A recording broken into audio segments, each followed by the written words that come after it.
Okay. So can I get, when you get back there, a roll call? Director Langford, Here. Director Koenig, Here. Director McPherson,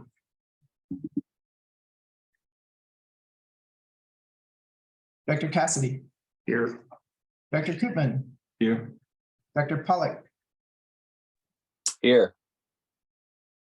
Director Dillis, Here. Director Stiles, Here. Director Perry, Here. Director Fultz, Here. and Director Mahood. Here. I Okay. also, Chair, if I could just recognize alternates who are present but not participating in a voting capacity. I see Director Hutchinson.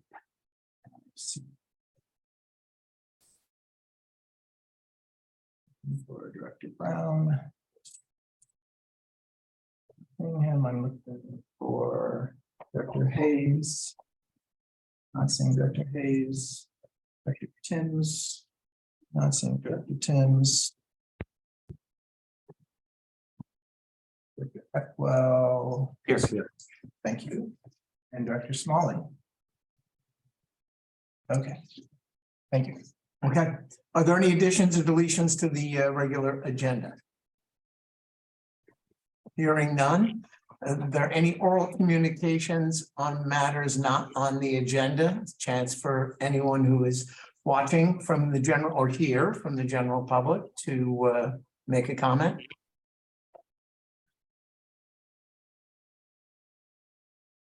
I'm looking for hands amongst our attendees. I'm not seeing any hands in the room. And I'm not seeing any remote. Okay, great. I'm going to just make a few opening remarks. First of all, I'd like to welcome a new board member, Bob Fultz, who's just joined us from the San Lorenzo Valley Board. Welcome, Bob. Thank you. Appreciate it. All right. And I just want to go over real fast. One thing I wanted to do as the new chair is I thought, not just because we have one new board member, but we have a lot of new board members from the beginning. And we do all get these documents when we onboard, but I was around when we created them and I just thought it would be instructive. Might only just take a couple of minutes. That's why I wanted everyone to read them as the guiding principles. And it is the code of conduct. And imagine everyone took it's not a lot of reading material. And just the only one or two I wanted to comment about, which is the first one is the most unusual one. When we were writing the guiding principles, we were informed, it's number 5. We were informed that, and this was a little strange for everyone in the room who was writing the guiding principles. We were informed that even though you're there representing either an agency or like the private well owner interest or something, while you are representing that when you're not acting with the board, when you're acting with the board, you are representing this agency, right? So it's a little funny. You would think I'm here representing this Scotts Valley Water District, darn it, you know, and that's my primary concern. Well, I'm at least supposed to pay lip service to the fact that I'm actually here representing the Santa Margarita Board. And I might hear from my other private well owners that, hey, what are you doing over there? Or you might hear from your respective board or my respective board that they're unhappy with something we're doing. And that's up to that board. Then you're representing them when you're sitting with them, and very well might affect what you decide here. But we're, according to the law of the Sustainable Groundwater Act, we're supposed to be acting on this behalf. And I don't know if Terry, if you want to illuminate that a little further. Thank you. I kind of would like to take a step back. When we had Dave Sepos here as our facilitator, he would meet personally with every board member and walk through the terms of the JPA and explain it. And everybody had a real solid foundation of what the guiding principles of code of conduct were all about. But Dave hasn't been around for a couple of years. And like you said, Chris, we have a lot of new board members. So I just want to highlight some of the provisions in the governing documents. In the JPA agreement under 6.1, it says all directors and alternate directors shall agree in writing to comply with the code of conduct as contained in the bylaws. So it's mandated from the JPA agreement from the get-go. Then the bylaws at section 2.4 says the board understands the importance and value of positive and constructive culture to the overall performance of the agency. And so then it goes on for the guiding principles, which you've got a copy of. It says that it describes the groundwater sustainability requirements, mandates that beneficial users are able to fully participate to achieve and maintain sustainable groundwater conditions. And paragraph 5 says the board has a unique responsibility to serve their respective organization and interest, but they also have a sworn responsibility as signatory to the Joint Powers Agency to serve the interests and regulatory authorities of the Santa Margarita Groundwater Agency. So what's kind of going on here is the state of California through the water code mandates cooperation among these agencies. And Water Code section 10723.2 says that the agency shall consider the interests of all of the following people: agricultural users, domestic well users, municipal well operators, public water systems, local land use planning agencies, environmental users of groundwater, surface water users, the federal government, Native American tribes, which isn't applicable, disadvantaged communities.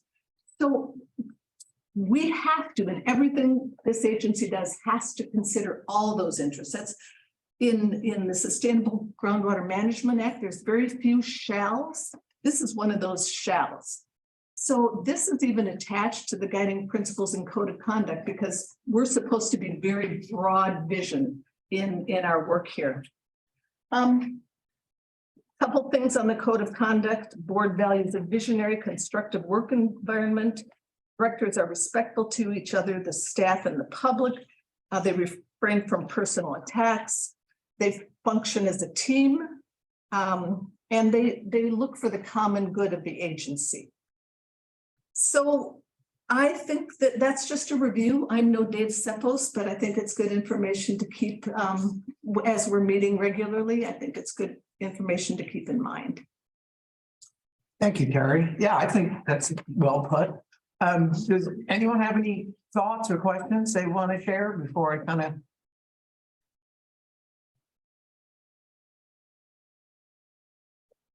Yeah, I mean, Dave, sometimes I remember Dave and miss some of the aspects early on where he took us all aside separately and scheduled time to talk to us and try to not only understand the history of the,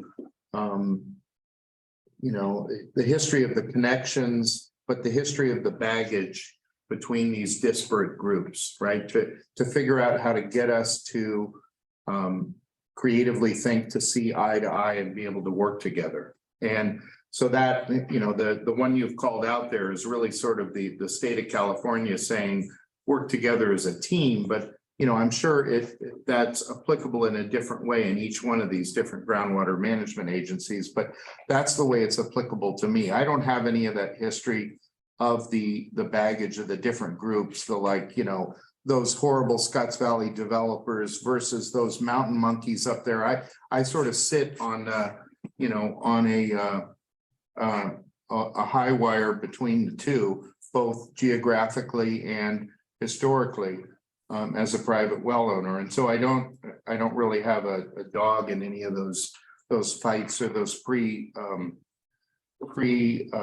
suppositions of where everyone stands. But I think it's important to remind all of ourselves of those things on an annual basis without Dave here, so that, you know, that this kind of stuff can be constructive in the discussions. I mean, I see these crazy articles on both sides of all these different issues that really make the different parties that sit around this table together out to get one another, and it doesn't make any sense. So. Thank you, Eden. And I'll just add that I think the history of how things have gone, so I've been to the beginning, I think it really generally always has been, at the end of the day, a cooperative, constructive group that's been getting things done. So, Yeah. and Nick Rolick, notwithstanding that there was ever constructive, but he did have one mantra. It was, you know, hardcore. I'm here for my constituents, right? But it's important to recognize, you know, Jeff and I aren't here just for private well owners. We're here to, you know, for the future of groundwater in this basin for all of our straws. Yes. So. And Nick was great. Jack. Sure. Yeah, and we, I think as a group have been very respectful and have worked collaboratively together. I know we have differences at times and we'll continue to. And I think it is great also to just revisit these principles that we have, because we will get tested along the way, especially when we start talking about expensive projects. If we get to that point, it'll be times of stress for us, I think, collectively. So this will help us, I think, get through that. Just the reminder that we all agreed to work together, think of the greater good, and keep that positive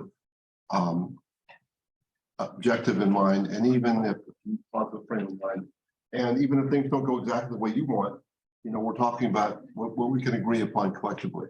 So I'm certainly willing to join the spirit of that. And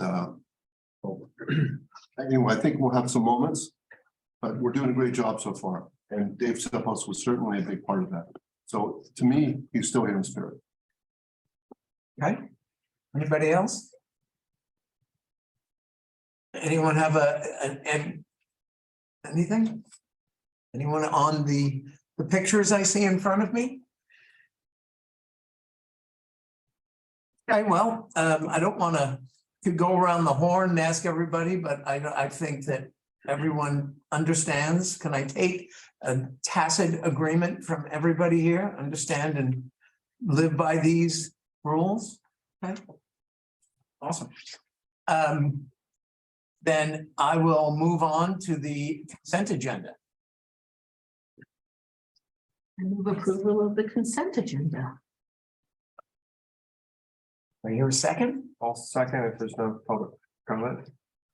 Okay, well, yeah, exactly. So now we got a second and a motion and a second. Is there any public comment? No public comment in the room. Let me look and see if we have any amongst the attendees. If there are any hands up. I'm not seeing any hands up of anybody joining remotely. Any discussion among the board? Any? Okay, hearing none. We have to do a roll call vote. Okay, we have a motion by Director Stiles and a second by Director Koenig. Director Angford, Aye. Director Koenig, Aye. Director McPherson, Aye. Director Cassidy, Aye. Director Koopman, Aye. Director Pollock, Abstain, I was not here for that meeting. Director Dillis, Aye. Director Stiles, Aye. Director Perry, Aye. Director Foltz, Yes. Director Mahid. Aye. Motion passes. Okay. All right, now down to no presentations tonight, down general business. This is just a review, receiving information about the proposed budget for the fiscal year. We were not looking for any action, but we, want a good chance to review it and get input from the board. You want to take this? Sure. So as Chair Perry alluded to, this is a look at where we are in the current fiscal year in terms of the projected actuals, and then a look ahead, preliminary look at the budget for fiscal year 24. And so we have Nick Kearns, Scotts Valley Water District Finance Manager, who is joining us tonight. So Nick, I can see you on there as a panelist. Welcome and proceed. All right, thank you, Tim. Good evening, everyone. As Tim mentioned, my name is Nick Kearns. I'm the Finance and Customer Service Manager for Scotts Valley Water District. I'm also the treasurer here for Santa Margarita, and I'm happy to present the draft budget for fiscal 2024.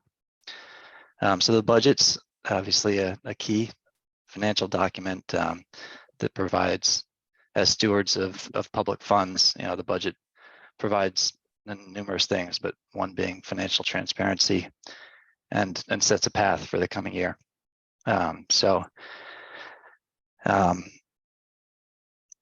As treasurer, this is my first year participating in the budget development process. Just wanted to call out, that I clearly saw a thorough work done by staff to prepare this, including, an analysis of all the timing of expenditures, considering a wide set of options, testing their assumptions, and trying to identify the highest value options. So I witnessed that, and I'm pleased to present the summary of that work. Final note before I go in, and I'm not sure if you're seeing my slide. I guess you're not. See if I can share my screen.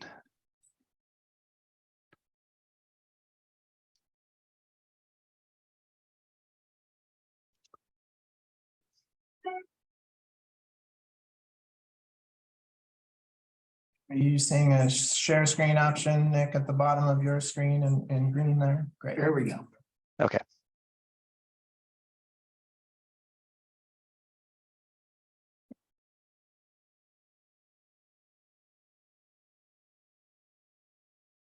Sorry about this.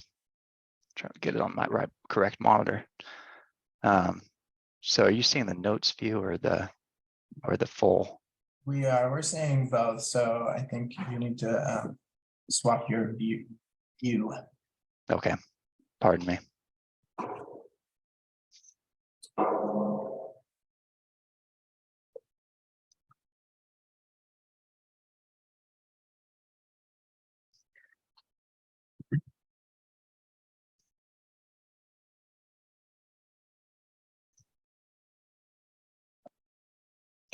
Okay. Hopefully now you're seeing the PowerPoint only. There we go. That's it? Yes. Thank you. Thanks for bearing with me. All right, so let's jump in. So this is a summary of what's in the packet, just depicted visually. So in fiscal 24, total expenses of $986,360. What I'm calling operating expenses, those are the categories that have been in prior years, the same chart of accounts, but excluding the capital outlay. So that's the one more volatile category. That totals $443,360. So that's simply the $986,360 less the red slice of the pie chart. So going around administrative services, that's the lightest blue in the upper right corner. That totals $265,360. Professional contract services, going clockwise, the darker blue. General administrative expenses, that's $10,000. And then finally, the capital outlay is the red, 55%. And just as a comparison, because the $443,360 is a calculation that's not in the table, but I think it's a useful figure that actually, in comparison to prior years, in comparison to the 2023 budget, that's down 5%. And in comparison to 2022 actual, that's a change of 3.5%. So in most categories, a very, very stable or consistent budget. Again, simply to provide additional context, this is a look at the historical costs for the agency, excluding capital outlay. And that has not been very significant in prior years, but you do see the peak there being the GSP development costs, but sort of looking at the past 4 years, what has the spending trend been, and it's been on average 650,000. But again, just simply additional context, several variables, of course, in each year.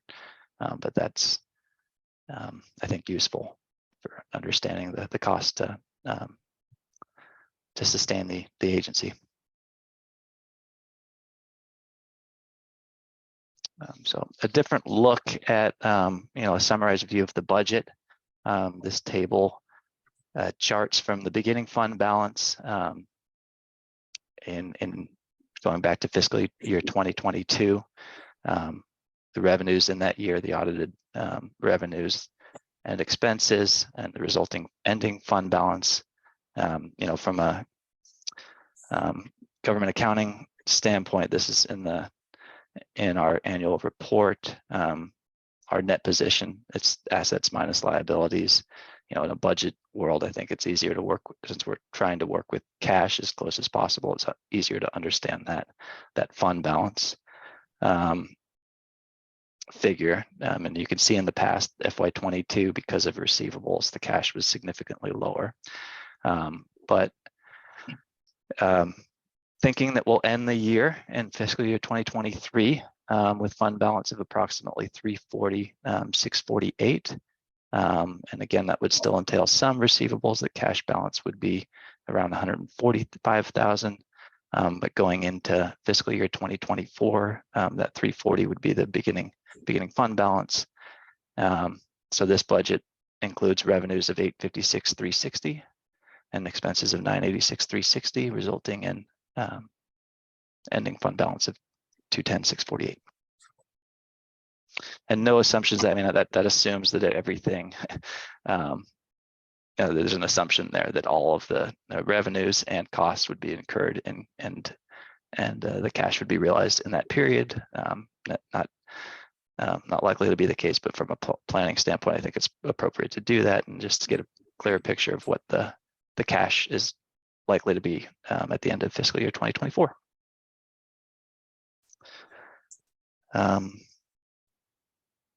I think that was all my notes to hit on in that one. We did talk about within the budget, the timing of some of the spending needs. So, this budget does require continued contributions from the agencies. No changes to the percentages from fiscal year 2023 that the agencies have made to what's included in this proposed budget. So the figures are reflected here. To follow up on my thought about the timing on the expenditures, with the capital outlay requirements, likely, or at least quite possible, that a lot of those costs will be incurred in the beginning part of next year. Looking at quite likely needing that full contribution at the beginning of the year to meet those needs. I did want to mention that. And that's so that's the situation on contributions. And I think that concludes my slides, but I'm happy to answer questions if I can. And hopefully I can answer whatever questions you have. Nick, Thank you. Is it possible, or Tim, can you do this, what was in the packet? Can we see that on the screen and discuss that? And I appreciate the accounting overview that you gave us, Nick. And then when you get Down to the nitty-gritty. when you get into assets have to equal liabilities is when I start tuning out, because Okay. I never want my assets to equal my liabilities. But that's accounting talk, so. Okay, so you should all be seeing the budget presentation that was in the packet itself. And so the top portion shows the revenue by agency, again, 22 actuals, current year estimated actuals, and then a look ahead at the proposed budget. And then down below, the breakdown of the expenses by the major budget category. I think one of the important considerations to note as well is that in the budget presentation, this assumes no grant award. So obviously, you're all aware the agency applied for a grant, but given the uncertainty of whether or not that grant's going to be awarded, it's not reflected in the current budget. And so if the award comes through, which we all certainly hope it does, would result in a revised budget at that point. And then I think the other important item on here that Nick called out is really the timing of the activity. With the proposed construction contract that's on the agenda for tonight, were construction to get underway towards the end of the current fiscal year and then completed early in the next fiscal year. So essentially over the summer, there needs to be sufficient available cash to fund that work as it proceeds. You know, a large chunk of that work is ultimately going to be funded by the grant, but there's a prolonged delay in the grant reimbursements. And so anywhere from 6 months or longer. And so in the meantime, the construction contractor is going to incur costs and proceed. So that was part of the cash balance piece that Nick was describing in there. So I just want to add those pieces. Okay. And I just want to add one thing before I put it out to any input is I think one, and someone correct me if I'm wrong, the reason our administrative coordination went up so much is Pierrette Harmon, our old general manager, used to basically do what Tim and almost him and Rob are doing now, and she contributed that for free. So that was a big savings for the agency, and that really wasn't sustainable going forward. So that's why we've come under our current agreement with the foundation. Is that accurate? Just Okay. to clarify, Yeah. the 232, what is it, 255 includes both Tim and also Rob's Yes. planning component, which is really more than what Perrette Correct. did. So Correct. I think just want to make sure everybody realizes we're getting more value. Yes, and that, Not to downplay what Perrette did, but he did a lot for nothing, basically, to us, but it was too difficult to figure out a way to yeah, bill. but I just want to make it clear that there's two people Yes. included in that figure, or a part of Tim and a part of, that's all. And although Brett wasn't doing that work, that includes Laura Parch, the additional administrative assistant, who's helping with a lot of the work as well. So 2.5 people in there. Yes. Okay, are there any other questions or? Yes, Jack. Yeah, I have one. Thanks, Nick. That was a good presentation. You showed us, I think, $210,000 projected fund balance at the end of next fiscal year, June of 2024. And I'm wondering, is there some kind of target you're trying to get there, or are you just trying to cover cash flow? Or what's the kind of the idea behind ending up with that kind of amount of money as projected? Because obviously you could adjust transfers in and out of reserves to move that number up or down. So is there what's the logic there? It's not, there's no reserve policy presently. I guess it would defer to the districts as the business entity, but our policy is not directly applicable. Includes many other categories. Our reserves policy at Scotts Valley. So it's simply to sustain the future operations and to an extent try and normalize or levelize future contribution needs, but it's not, there's no science behind it that I can speak to. Just trying to make sure we're covering our costs as we proceed and keep it smooth, if I'm hearing you right, into the future. To the best that we're able, to the okay, best that. Thank you. A matter of judgment.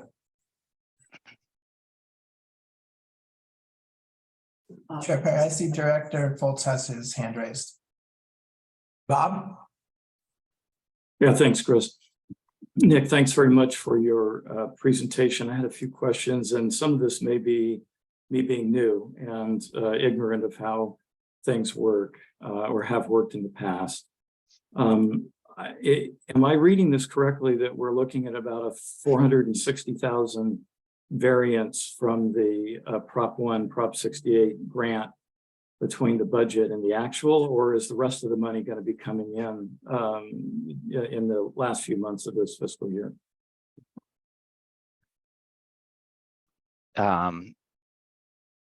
The difference between the budgeted amount that we thought we'd receive in Prop 1 and the estimated the updated estimated actual.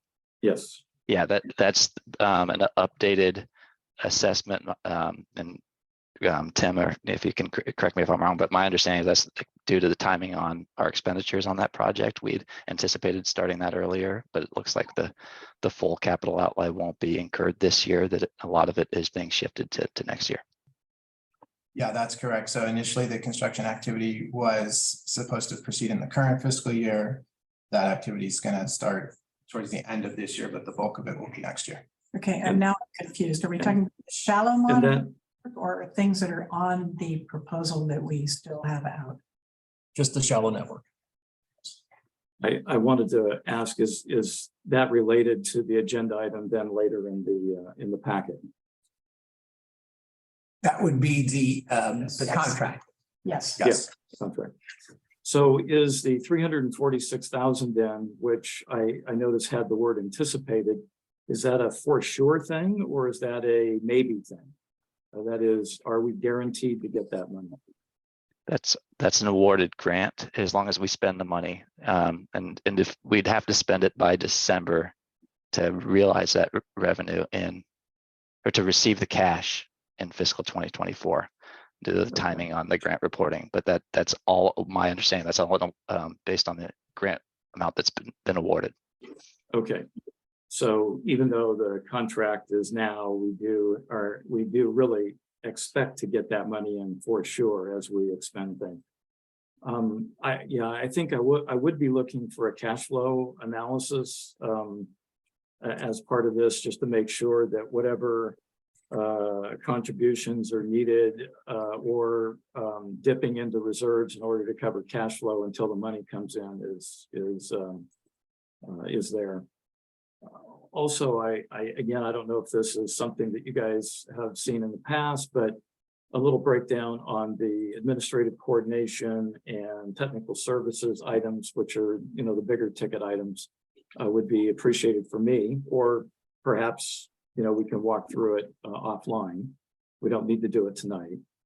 And then I was curious, the outreach services, is that the engagement with Miller Maxfield? Yes. And is there objectives around the money that will be spent next year, since it looks like it's doubling or almost doubling from what we're anticipating to spend this year?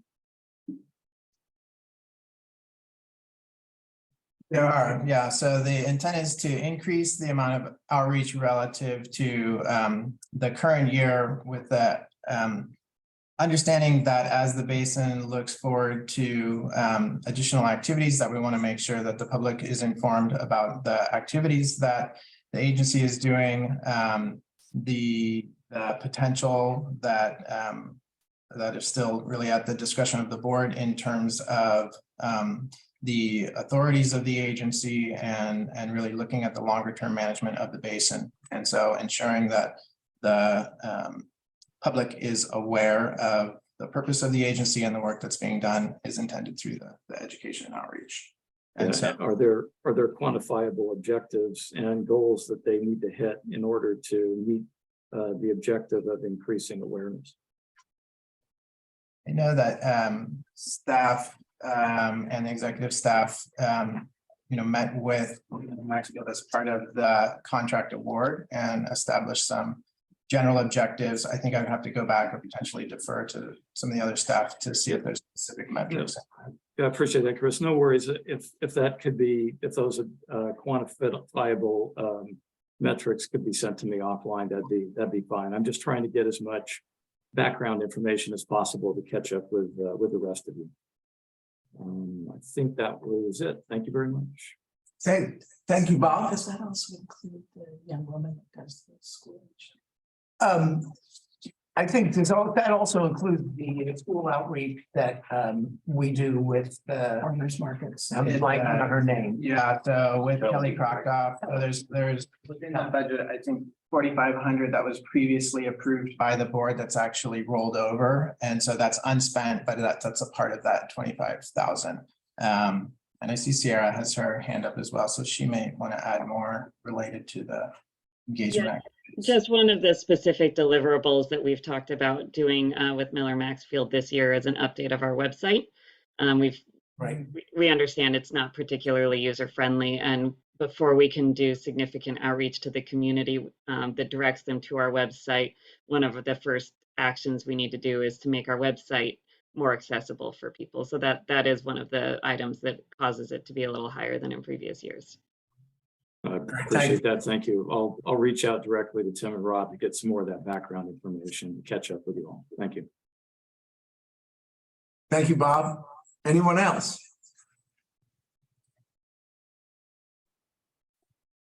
Okay, hearing none.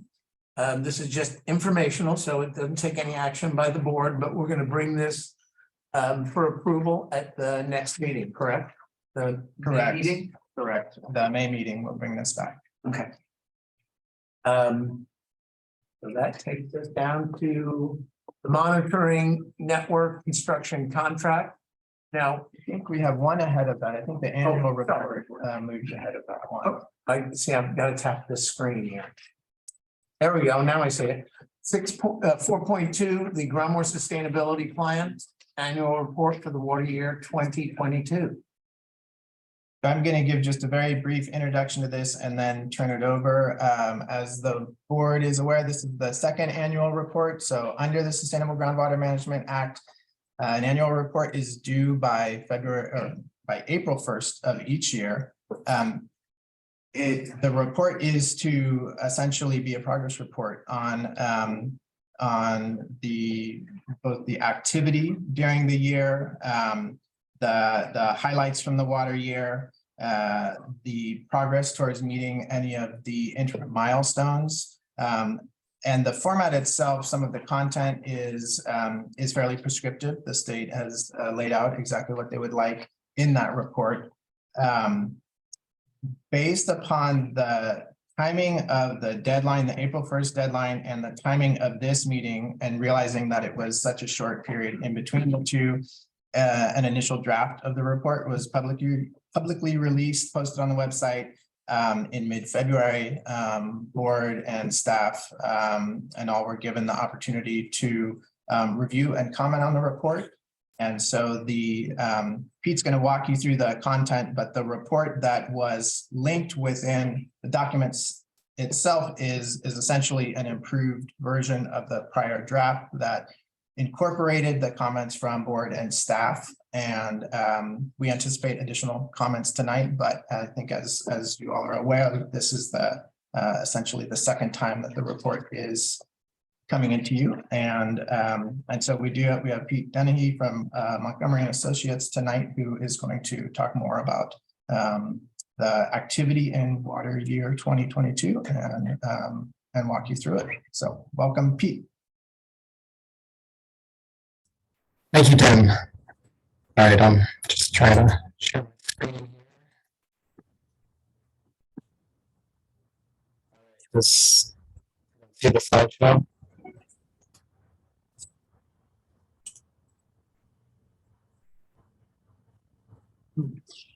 Are the slides up now? Chris, he's breaking up. They're up, Pete, although your voice is a little scratchy. It's coming through with a little feedback. We should drop and reconnect.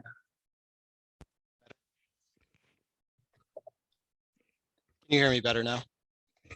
Yes. Okay, great. Sorry about that. We're seeing the both your slides and the next slide as well. Okay. Setting. Change these settings.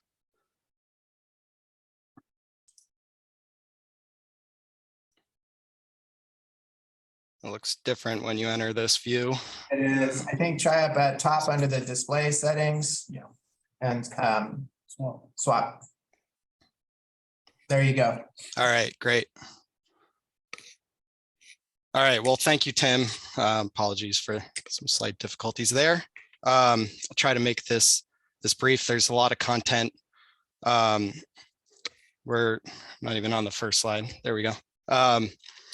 So my name's Pete Dennehy. I'm from Montgomery and Associates. I'm a hydrogeologist. I've worked extensively on this project the last few years, supporting Georgina behind the scenes. So this is the first time I've presented to the board, but I've met some of you in person at the public workshop a couple of years ago. Anyways, so going to try to make this brief as possible, but also be thorough. So we want to return to kind of just a general overview of what Sigma is, where it started, our GSP, just the main requirements, and then talk about the Water Year 2022 annual report that we prepared for this year. So that's covering October 2021 to September 2022. Mainly that shows precipitation and water use, how groundwater conditions compare to the sustainability indicators in the GSP, and how the agency is managing the basin to make progress on GSP implementation towards sustainability. And then I'll just try to wrap it all up at the end. So Sigma, this legislation passed in 2014, the Sustainable Groundwater Management Act required all high and medium priority basins to submit a GSP. The Santa Margarita Basin is a medium priority basin, so they were required to prepare and submit their GSP in January 2022. The Santa Margarita Groundwater Authority was responsible for managing GSP development and going forward implementation. So DWR is still reviewing the GSP. They've just started to roll out some determinations for the batch of 2022 plans. The Sonoma and Napa area was reviewed, but there's a lot of plans, so we're really not sure when determination of this plan is going to happen, but it'll happen within the next within this calendar year. So the groundwater sustainability plan just lays out the history of where the basin was and more importantly, how it will be managed sustainably going forward, with 2042 being the date where it needs to show sustainability and be managed that way going forward. Sigma is managed by DWR, but if the basin gets into trouble where the plan's insufficient or isn't being managed in a sustainable manner, then the State Water Board has the ability and power to step in and manage the basin. So it's somewhere where definitely don't want to be, but I don't expect it in this case. So there's a few components, main components of the GSP that really lays out the plan of how the basin will be managed sustainably in the future going forward. So the sustainability goal is where that all starts. It's the desired basin conditions for all beneficial users. And that's selected by or defined by the board during the GSP development process. So it's a set of statements that are kind of the guiding principles, if you will. The GSP also identifies the monitoring networks. That's things like groundwater level monitoring wells, which are also sampled for water quality. Groundwater extractions are measured in production wells. So these things make up the various monitoring networks that are used to evaluate groundwater conditions in the basin. And then the conditions measured in these wells are compared to the Sustainable Management Criteria, or SMC. So these are metrics that are defined in the GSP and were, again, decided by the board in a series of many meetings during GSP development. So the metrics are compared to what's called representative monitoring points, or RMPs, which is a subset of the monitoring networks, which are kind of like the location that's representative of an area, just so it's a little easier to, you're not looking at every single location while you establish these goals and evaluate them. And then finally, the GSP lays out projects and management actions, both that are already being implemented and that could or are being discussed in the basin for achieving sustainability. So this is just kind of a laundry list of things that are possible, being done already, or could be done in the future should they need to be. So there's 6 main sustainability indicators defined in SGMA, and this basin's lucky in that 2 of them are not applicable, so you don't need to worry about seawater intrusion or land subsidence.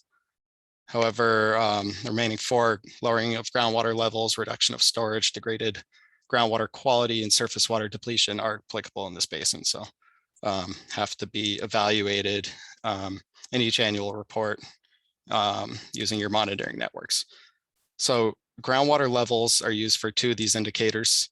The lowering of groundwater levels, sustainability indicators, is monitored using groundwater levels, as is the surface water depletion indicator, where groundwater levels near streams are used as a proxy measurement to evaluate how interconnected streams are behaving.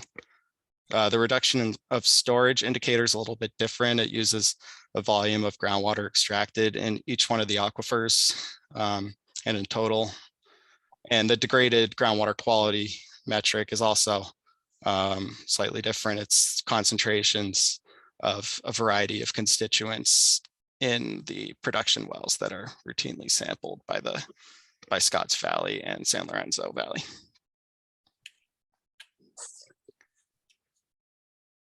So the slides, it's a little bit busy. This is from DWR, and it shows the various terminology and really how SGMA is done in much of the state.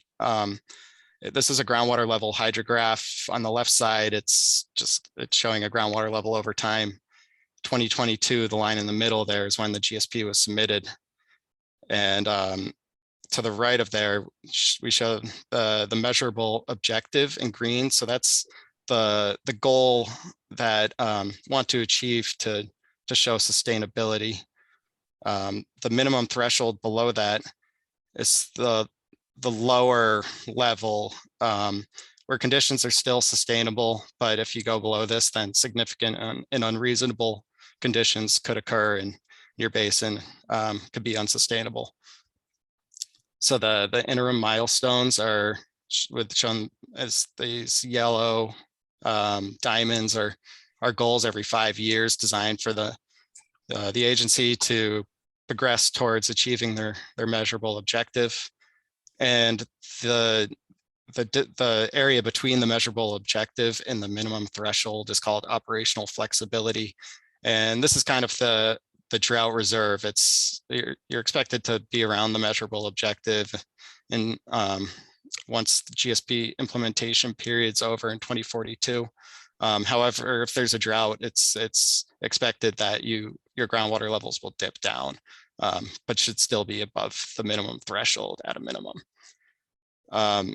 So the bottom of this figure shows the timeline going forward, as does the right side. So GSP implementation periods from 2022 to 2042. And then you're expected to maintain sustainability for the next 30 years after that through 2072. And every year we'll be doing these annual reports through 2042, and there will be 5-year evaluations starting in 2027. All right, so with all that behind us, I hope SGMA is clear. It's the real crash course. Moving on to what we saw this year in terms of precipitation and water use in the basin, which is really the basis for how the basin conditions develop over time. So water year 2022 was dry. It wasn't as dry as some previous years. Sorry, can someone confirm, do you see faces on the right side of the screen covering some of the graph, or is that just me? We see you. Okay, did that move off the screen? You can see the full slides? I can. Okay, great. I think it was just something I was seeing. I just moved our faces over to the left because it was covering what I was trying to talk about. Okay, so water year 2022, which is shown here in the bar graph on the far right side, was about 67% of average, both in the blue bar graph for San Lorenzo Valley and the kind of pinkish purple graph for Scotts Valley.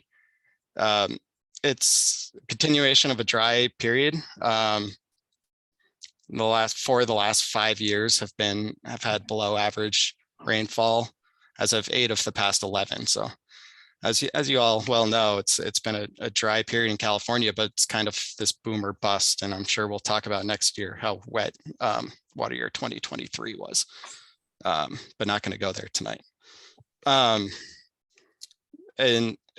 but did have a little bit of a boom bust cycle in 2022. Most of the rain came, if you can remember, in events in October and December, and there was really very little after that. So overall ended up being a pretty dry year.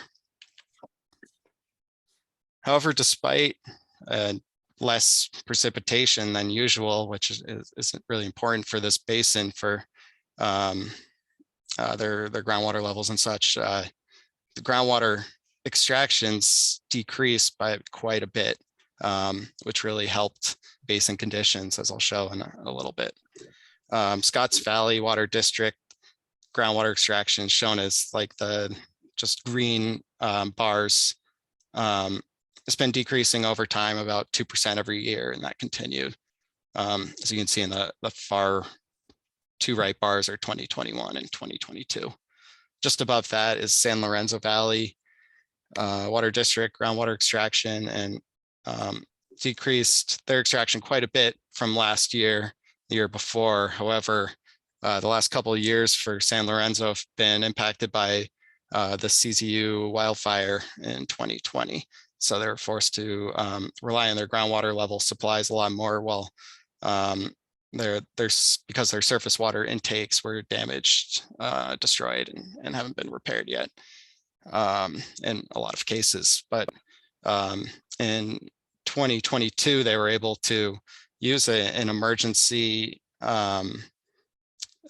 declaration to use the Felton water system surface water in other parts of the basin where they haven't been able to use that surface water in the past, and it really helped decrease extractions quite a bit, and maximize their surface water use in what we call in lieu conjunctive use. The other groundwater uses in the basin are shown with those colored lines above, and it's really remained pretty stable in the last decade or so. Most of these uses are fairly small, things like private wells and industry, and other small water systems, Mount Herman, for example.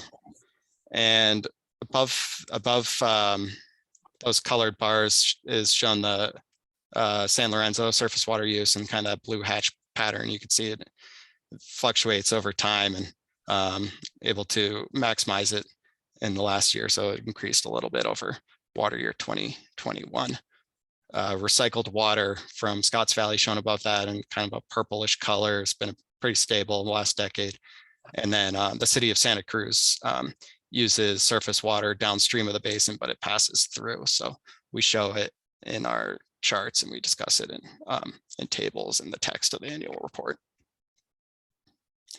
So all in all, as I mentioned, despite drier than average conditions, groundwater and storage, which is one of the metrics that we need to track in these annual reports, was shown to slightly increase in the groundwater model simulations that we did with the weather and extraction from the water year. So it's an approximation, but it's a positive sign.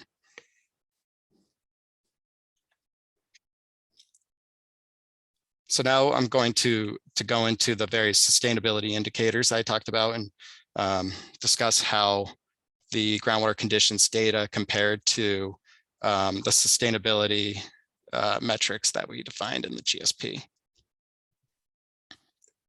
So I have a lot of information on this slide because we want to have the background there. So I'll discuss it for this first one in a little more detail and try to breeze through it a little quicker on the next few. So this shows the chronic lowering of groundwater levels, and the top of the chart shows it's the text for the measurable objective and the minimum threshold and undesirable result that are defined in the GSP.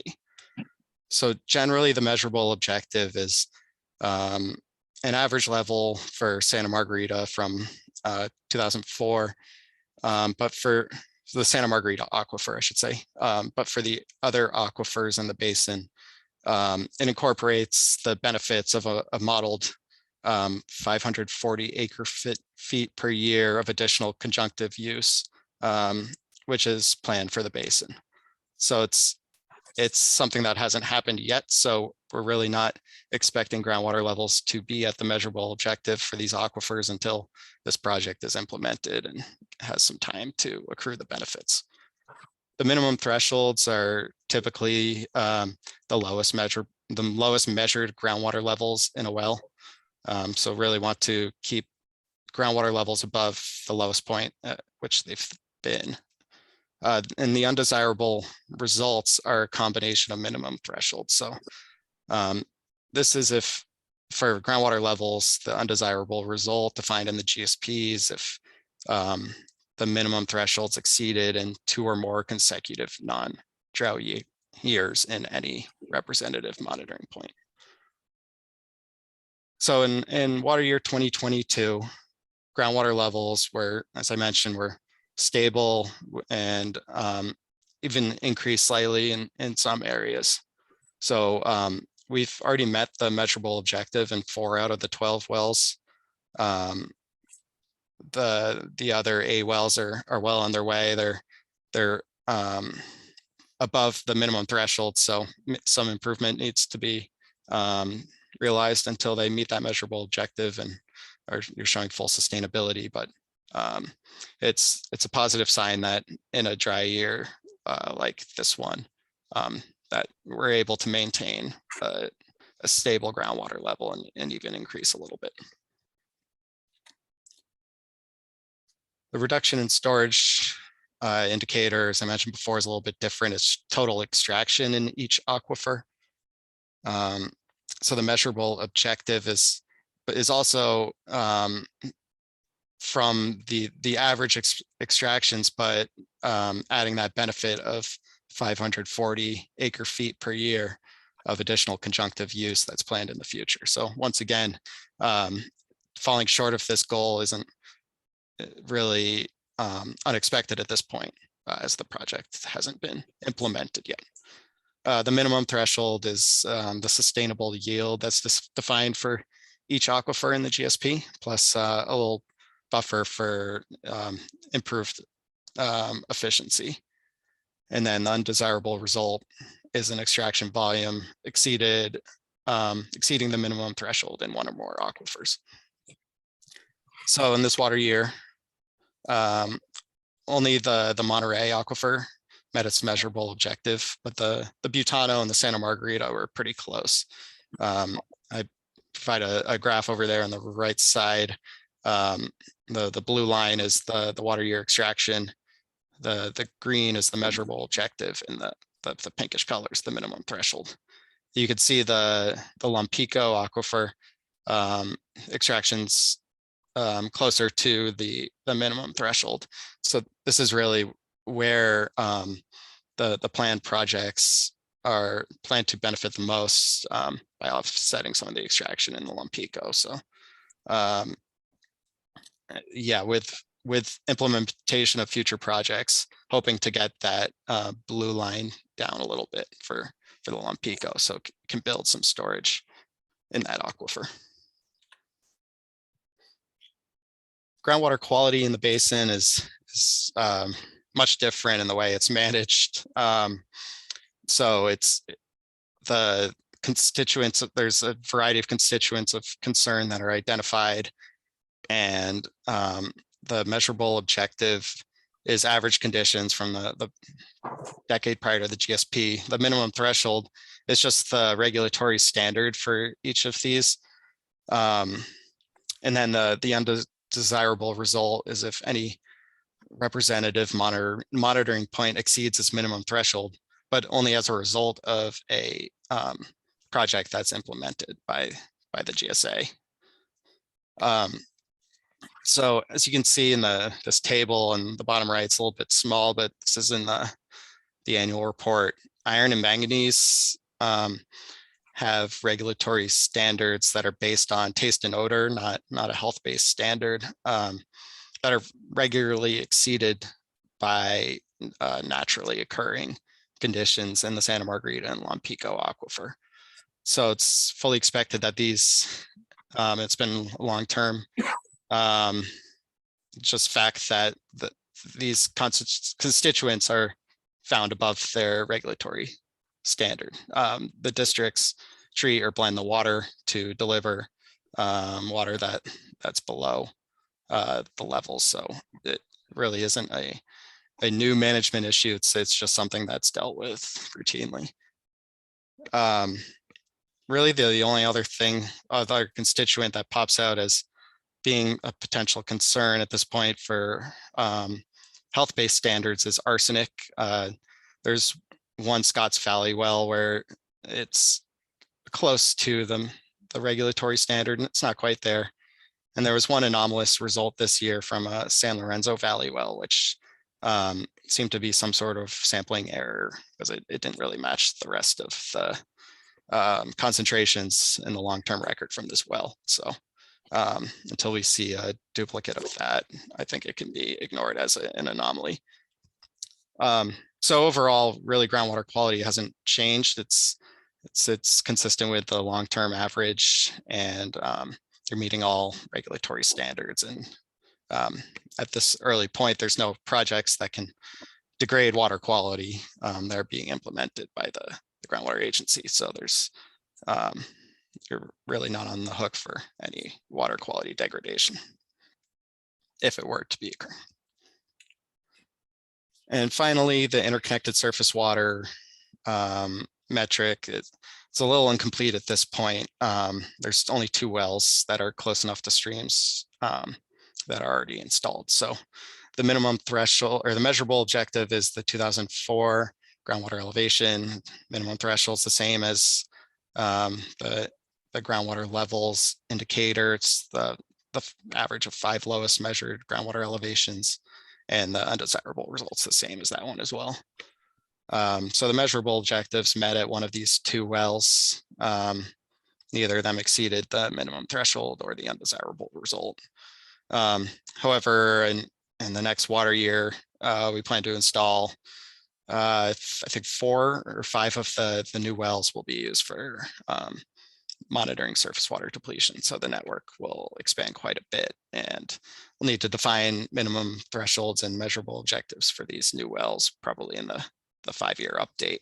But there will be a much broader network for assessing if interconnected surface water is being affected by groundwater extraction. All right, so that was a lot. I don't know if it's worth pausing there, just burn through these last few slides, and then we can do a Q&A at the end. Any thoughts?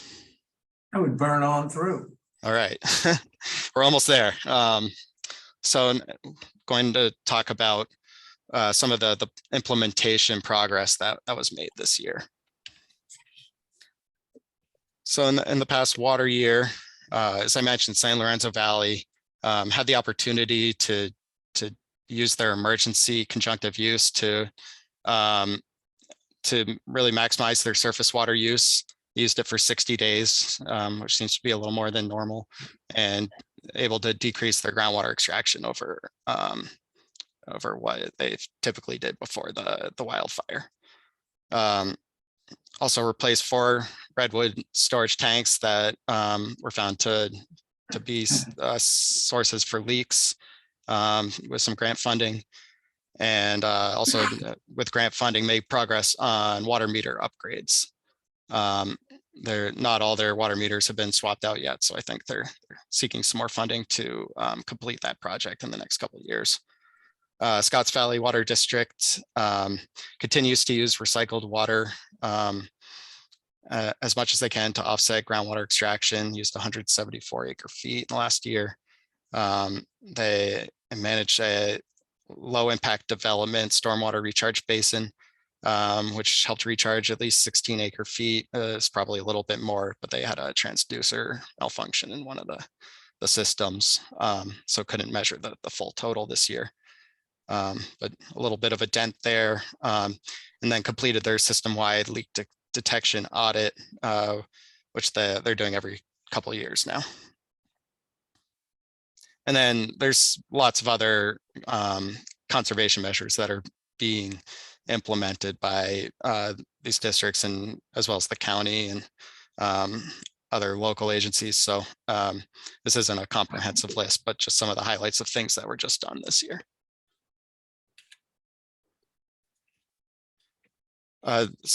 Some money was applied for and won by Scotts Valley. They got an urban and multi-benefit drought relief grant.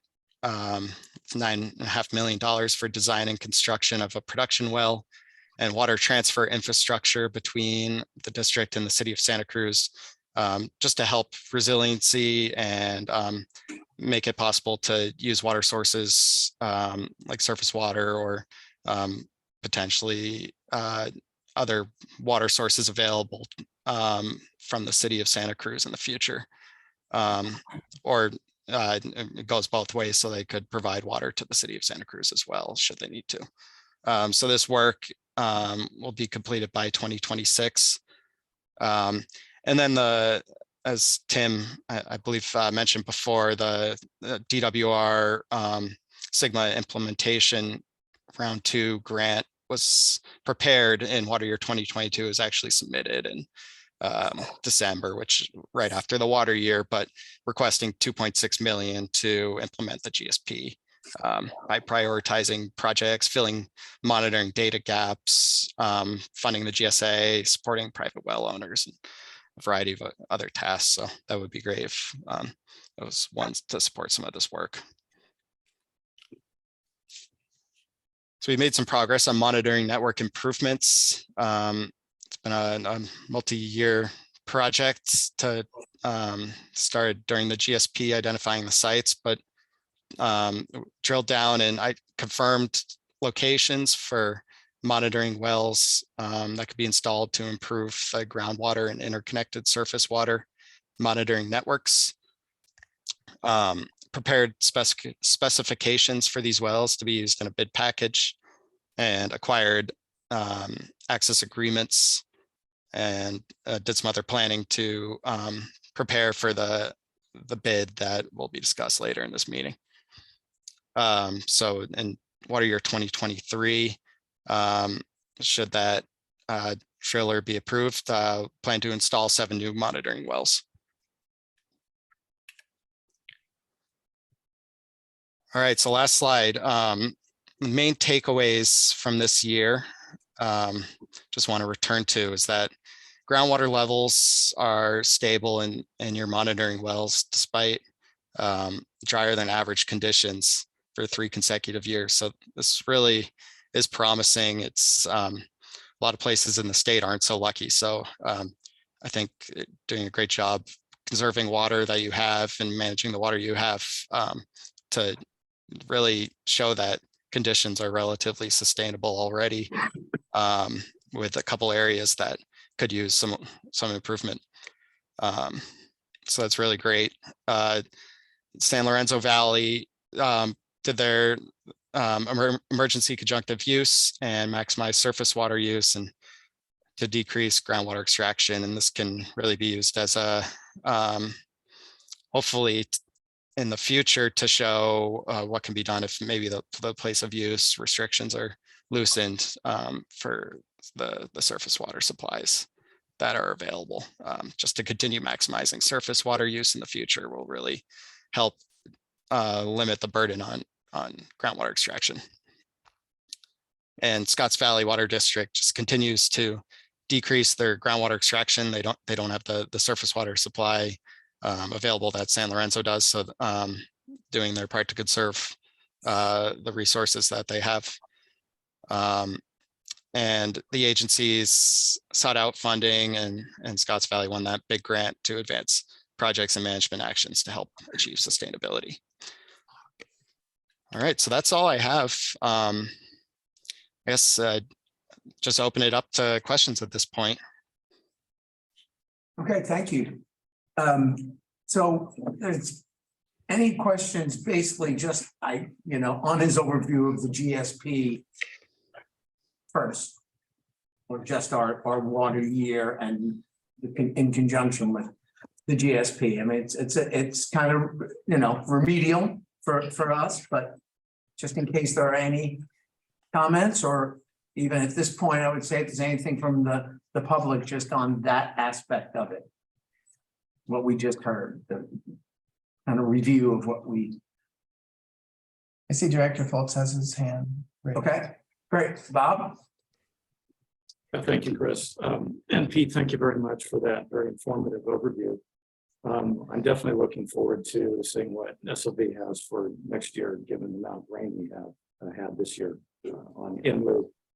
I did have a question about the projects to rebuild the Lompico aquifer. You'd mentioned that there were some projects that were, I guess, envisioned or slated or what have you to do that.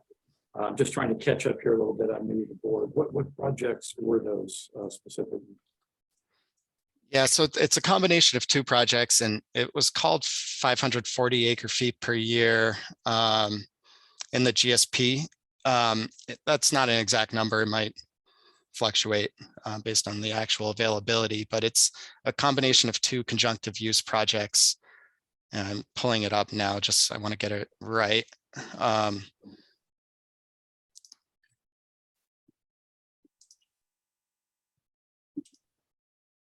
Pete, can I jump in there and just? Yeah, you can jump in. Yeah, it's basically a combination of using excess water, surface water from the north system and potentially the Fall Creek system in San Lorenzo Valley, which would be about half of that. And then also the permitted allocation of the Loch Lomond water for San Lorenzo Valley, and using both of those together to reach the 500 and something acre feet as in lieu, either directly within San Lorenzo Valley itself or with Scotts Valley.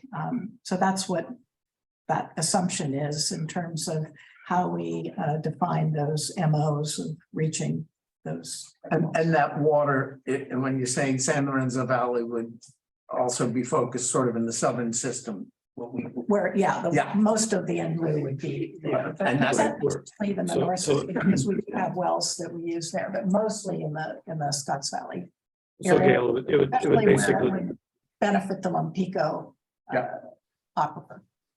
So Gail, it would basically be intra agency in lieu. So San Lorenzo Valley water just using more surface water in its south system.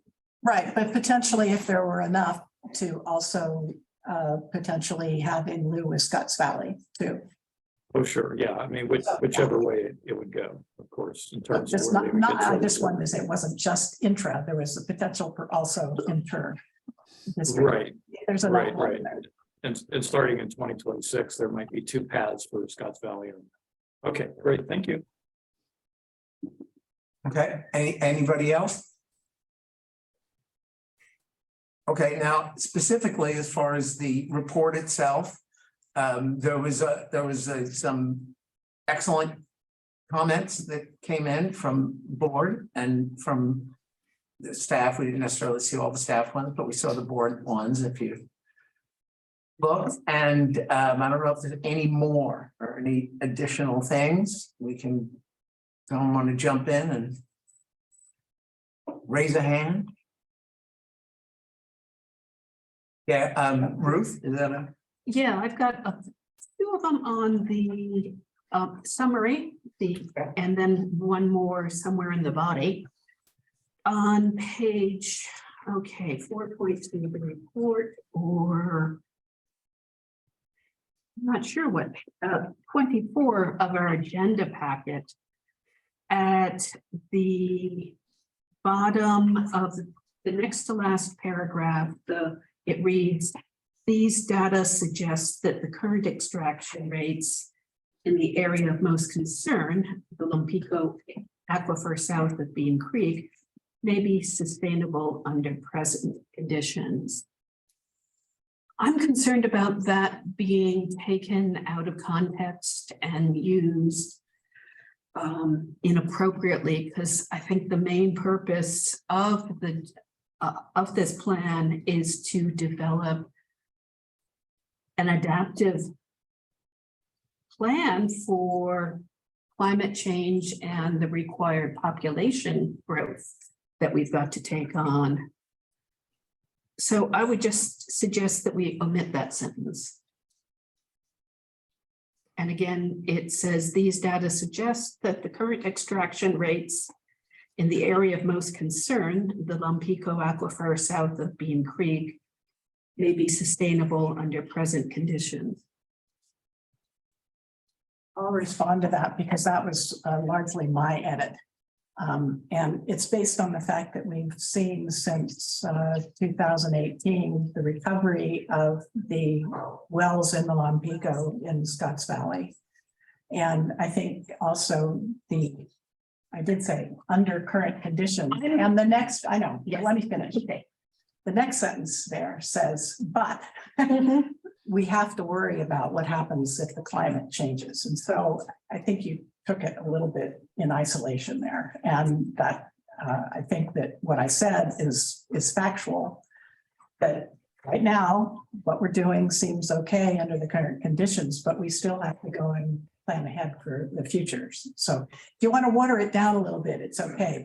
I disagree with the idea of simply taking it out because it's a statement of fact that, and I want to give credit to Scotts Valley that they've been doing the things that are necessary, both in terms of decreasing the amount of water that they're extracting, and that the folks in Scotts Valley have been conserving to show that, you know, this is having an impact. I have no problem at all with the sentence and the facts. My only worry is that it might appear in a newspaper sometime as a statement that says everything's all fine.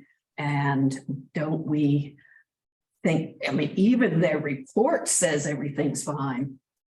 And that's my concern. Okay, anyone else that thought about that? I would just throw in, it's a yearly report. So, you know, as of now, you know, it's not like this is something you hold up and say, this is, everything's good out into the future, but anybody else? Yeah, Well, I think we could leave it to the staff to water it down a little bit, or put a but, or combine the two sentences together in a way that doesn't end with a period after under current conditions period, make a semicolon and go on so that They'd really have to misquote us. yeah. Yeah. Right. They have to work hard to misquote. Yes. Okay, rather than making it easy to misquote, to take things out of context. I'm content with that. Okay. And to me, it's in the context of the whole thing, it's just one piece. Right. So, and there's so much, I don't know, so I guess I'm okay with it. So. Bruce, were you gonna say something? Yeah, just the swings in our, you know, our drought, and now we have rain, and yeah, it's an annual report, so we're gonna adjust as we go along. That's one thing that, you know, to predict or say, hey, we're all right or we're not, we may not know 2 years out, you know, if we have another drought. And I know we all understand that. And another thing that concerns me is that the state with this new RENA numbers that come out, and we're gonna have a lot more people than we think we can provide, our housing than we can provide. I mean, we had the last RENA numbers was 1,500. We just barely made half. Now they more than tripled that for the end. we're not, there's no way in the world we're gonna make that. We've had that discussion for the board, and the need is gonna be greater if we reach our housing goals that the state is demanding, I guess. That's about it's 9 times almost Is it? what was the previous cycle was here. Good luck. Sure. Yes, I'll comment briefly on the arena numbers, and Ruth mentioned it as well. I think that the statement is pretty, first of all, sufficiently tenuous with the maze that we may be sustainable today under current conditions is also a qualifier there. So I think if we add, 9x the arena numbers for the next phase, clearly that's not current conditions. I'm not worried about it being taken for a justification for growth, because clearly we're talking about present population and not with additional population. Yes. I would just add that the current modeling that we've done, the hydrologic modeling has the assumption that Scotts Valley is going to grow. The demand is going to increase in perpetuity by 2%. And of course, what we've seen is, and also SLV. That was the modeling that we did when we took us out to the hydrologic modeling all the way out to 40, 50 years from now. But that's actually counterfactual. I mean, it's what we thought probably 5 years ago, but what we know now is that in the last few years, SLV and Scotts Valley folks have taken all of this messaging about conserving to heart. And what we've actually seen is what looks like a permanent decrease in demand on the order of 10 to 20%, which is killing us financially and SLV. So I guess what I'm just trying to say is that in our hydrologic modeling, we've sort of got a pledge factor in there for growth, which of course we won't see in SLB because of the nature of the zoning there. And we probably added about 200 units in Scotts Valley and still see no water use go down. 22%. And very strange. 22% in 10 years, what I recall. Usage of demand has gone down. Yeah. 40 or 50% since the hot. You build new buildings that have high standards for water conservation, and you're replacing older buildings. That should happen in SLB. We'd be better off if that happening there. Tim. I was just going to put out Director Foltz's hand. I see is up. Okay. Thank you, Chris. I thought the way that it was written originally was fine, but in light of Ruth's concerns, a semicolon would be perfectly acceptable, to make sure that it's all held together. I think if someone attempted to take that out of context, it would be relatively easy to respond in a comprehensive way to anybody attempting to do that.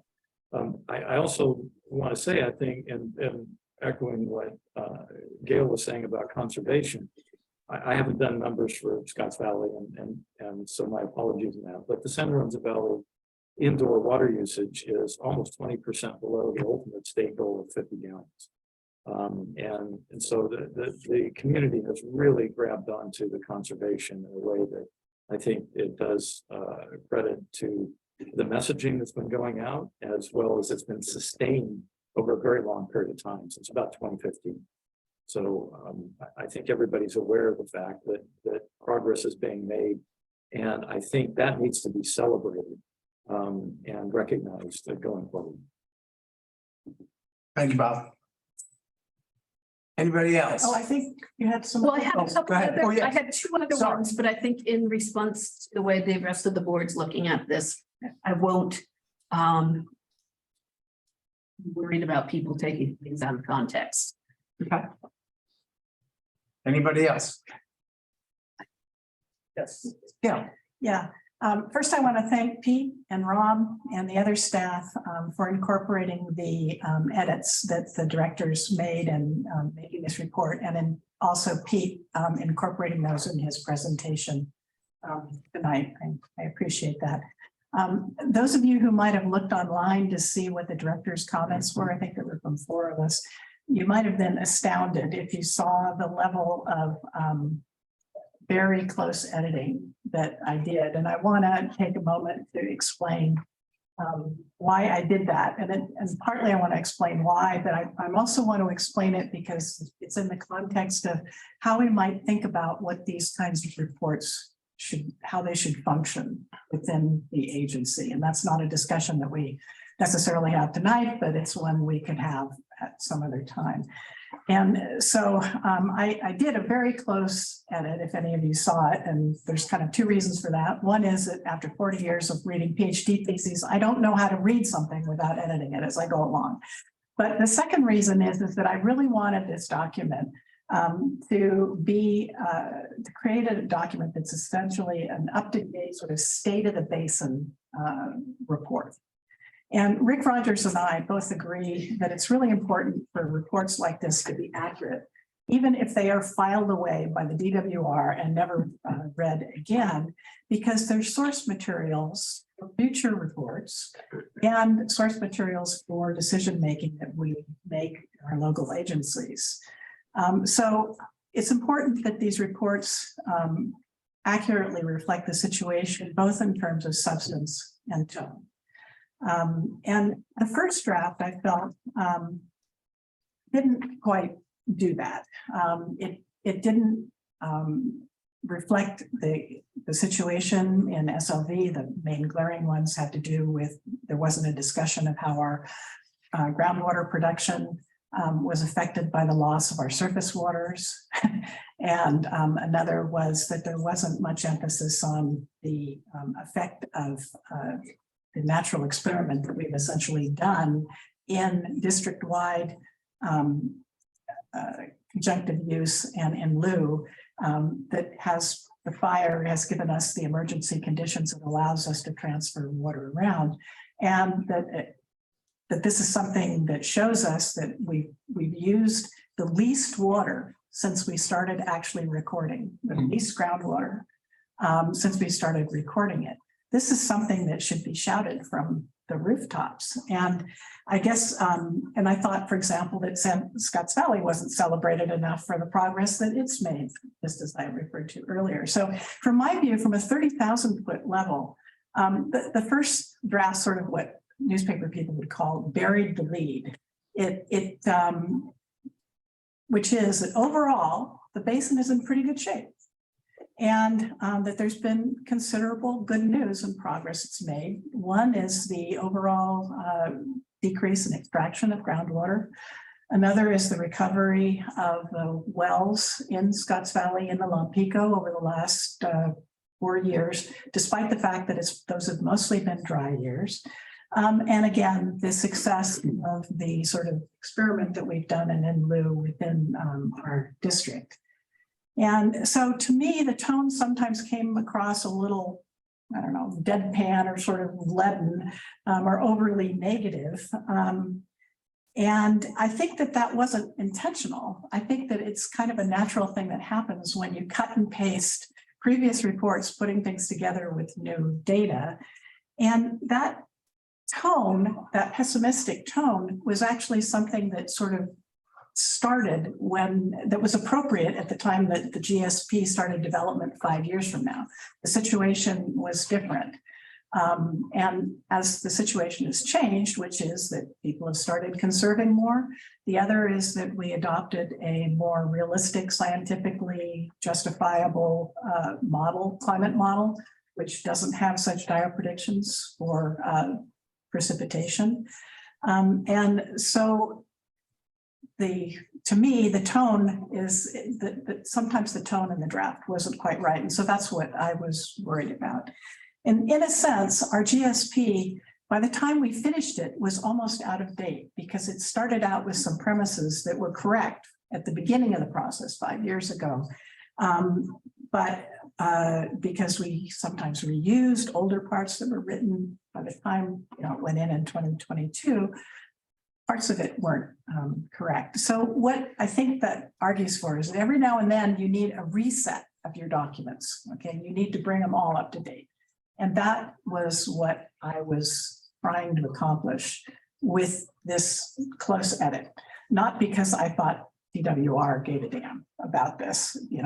If they can't read our GSP by now, I think the chances of them spending a lot of time on our annual reports is not very high. But what I'm trying to do is make sure that we have a document that sort of accurately reflects what is going on and what the prospects are for the future. And so that's all I want to say. And I'm thrilled with all the changes you made, and I have nothing more to suggest. Thank you, Gail. Anybody else? I just want to acknowledge that we also received comments from Director Angfer on both versions of the report, both the initial version that was posted and then comments on the version that the board is seeing tonight. And those include some factual changes and some nuances around the language used as well. So I think along with what we've heard tonight, that would consider incorporation of all of those within that document. Okay, Doug, would you like to speak to that or? No. Not really. I mean, a handful of little things that just wanted to make sure things were factually correct. Okay. Okay, so Ruth? I have a statement about the process. Is this an appropriate time? No, let's stick with this, and we're Okay. going to talk about it in our potential roles for board committees. Okay. Anyone else have anything on this? And if not, I think what staff is looking for is an approval of this so we can file it on time. Tim? Public comment. Public comment, sorry. I'm looking to see if we have any hands raised online. I'm not seeing any. Okay. Not seeing any in the room. Then I move that we accept the draft as presented as the board tonight with some very minor changes of factual things that Doug has suggested, or if anybody else comes up and finds some tiny errors, that they can send them to you directly, right? Okay. Well, second. Okay, did you second that, Bob? Okay, Yes, I thank you, did. Bob. Thank you. So can we get a roll call vote on this? We have a motion from Director Mahood and a second from Director Foltz. Director Angfer, Aye. Director Koenig, Aye. Director McPherson. Aye. Director Cassidy, Aye. Director Koopman, Aye. Director Pollock, Aye. Director Dillis, Aye. Director Stiles, Hi. Director Perry, Aye. Director Foltz, Yes. and Director Mahood. Hi. Passes unanimously. Okay, thank you very much. Good work, everybody, and thank you to our crack board. So the monitoring network construction contract. It was. So Tim, would you, or Tim or Rob, would you just take this, and apparently the contract was online and then kind of went away. Yeah, because I couldn't find it. Yeah, I know. But anyway, I'll let Rob or Tim explain. Okay, Rob's gonna present on this one. So Yes. We have a few slides to accompany this discussion. Yes, and thanks. What you're referring to is we had a bid packet of 3 volumes that was released during the process. Those were posted on the website, and following the process were then taken down. We can share with you, obviously, a contract is a standard document that Perry was actually instrumental in developing. And so tonight, we're here seeking authorization to engage with the contractor on a not to exceed value.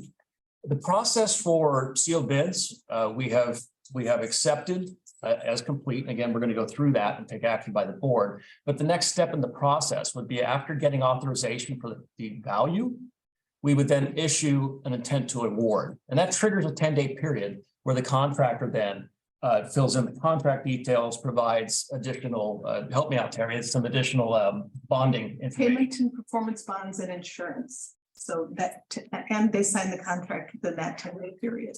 Correct. So that would be the process going forward. So that's why it was not. We don't actually have a contract yet. Right.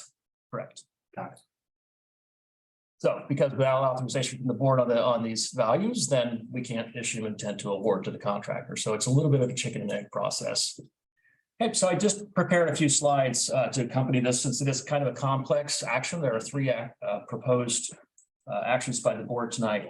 So I want to give you some quick background on the monitoring wells. Recall that the groundwater sustainability plan identified that there were 9 areas of data gaps for groundwater levels.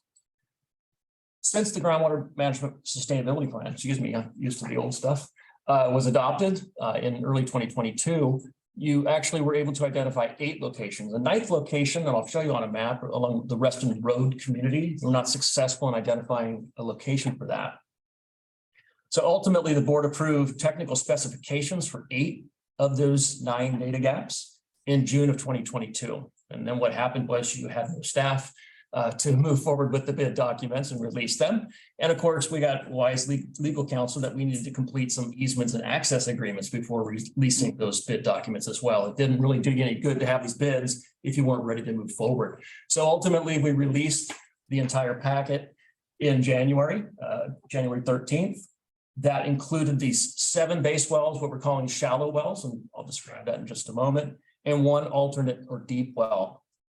The basis for award was the 7 base wells. There were no assurances that we had funding, and we still don't have funding for the deep well. So in the contract, we were just seeking, or in the bidding process, we were seeking some idea of what the estimated costs might be. And if we were successful in receiving a grant, which we're still waiting, we don't expect initial announcement on that until June, then we could potentially move forward with a contractor on drilling that well. We did receive a single bid on February 28th. We did have 5 firms at our pre-bid meeting. We expected to have more, but it's a very complex, I have to tell you, this is the most complex environment I've ever seen from trying to put in monitoring wells. Just myself going around, Brody from Scotts Valley is very helpful driving me around to some of these pretty crazy locations. Just a reminder then, this is what it looks like on a map. These are the 8 locations. Again, the red one is a deep well at the Vine Hill School. It is not subject to this contract at all, but I'm putting it on for sake of completeness. The other wells are all strategically located for various purposes. As Pete mentioned earlier, some are located near existing stream gauges, so we can now establish that relationship between interconnected surface water and the groundwater basin.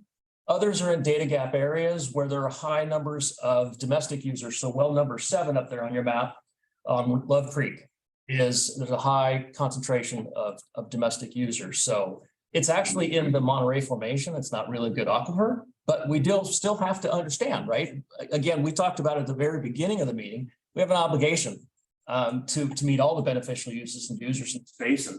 And so we need to understand what's happening in these areas. And I will point out on the map, if you just move sort of directly north, since I have a pointer, from wells 2 and 3, you can see a very high density of domestic wells. Those are those small gray dots. That's the Weston Road community. So it's still a potential data gap, but we currently don't have any way of really addressing that. We're thinking about other possible ways. The county of Santa Cruz is going through this drought planning process, and there will be outreach to domestic well owners in the future. And it may be that we're able to close that gap by finding some cooperators that can help us monitor that part of the system. So it's an unknown at the time, but we're looking out of these 7 locations that we have a lot of certainty around. So as far as the bid goes, we did receive this bid from Geocentric Drilling. They proposed on only the 7 base wells for $564,671, and it'll drive you nuts, and 50 cents, right? Great bid.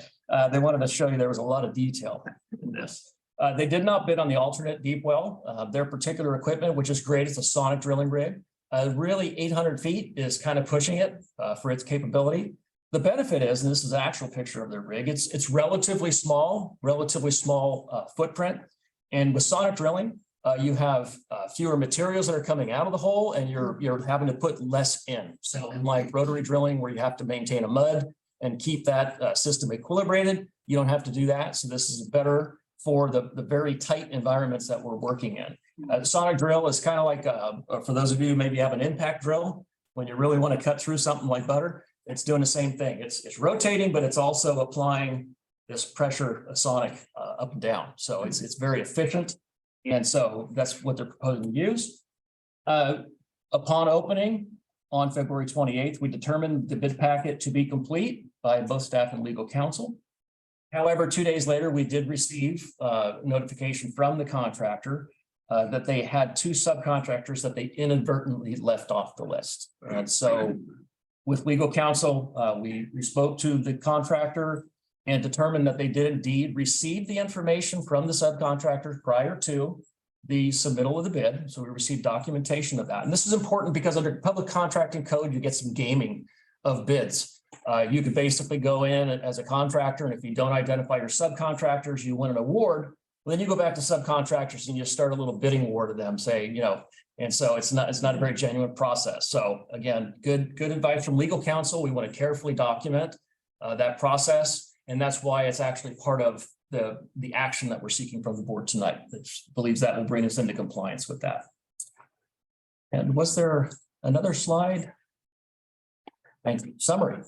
So fiscal impact, of course, this is all a very important part to you. The drilling contractor, again, the $564,000 and change, brings our total estimated project cost to $793,000. We had a lot of work that we had to do for the easements, a lot of surveying work. We've run into some interesting surprises with Sand Hills habitat area. So we've had a lot of additional expenses that weren't contemplated as part of the original project, which was originally conceived at least back in 2020. You know, this grant award was from 2020 that we're working with. The good news is that we do have a Proposition 68 grant awarded in March of 2020 that will cover $560,000 of these costs.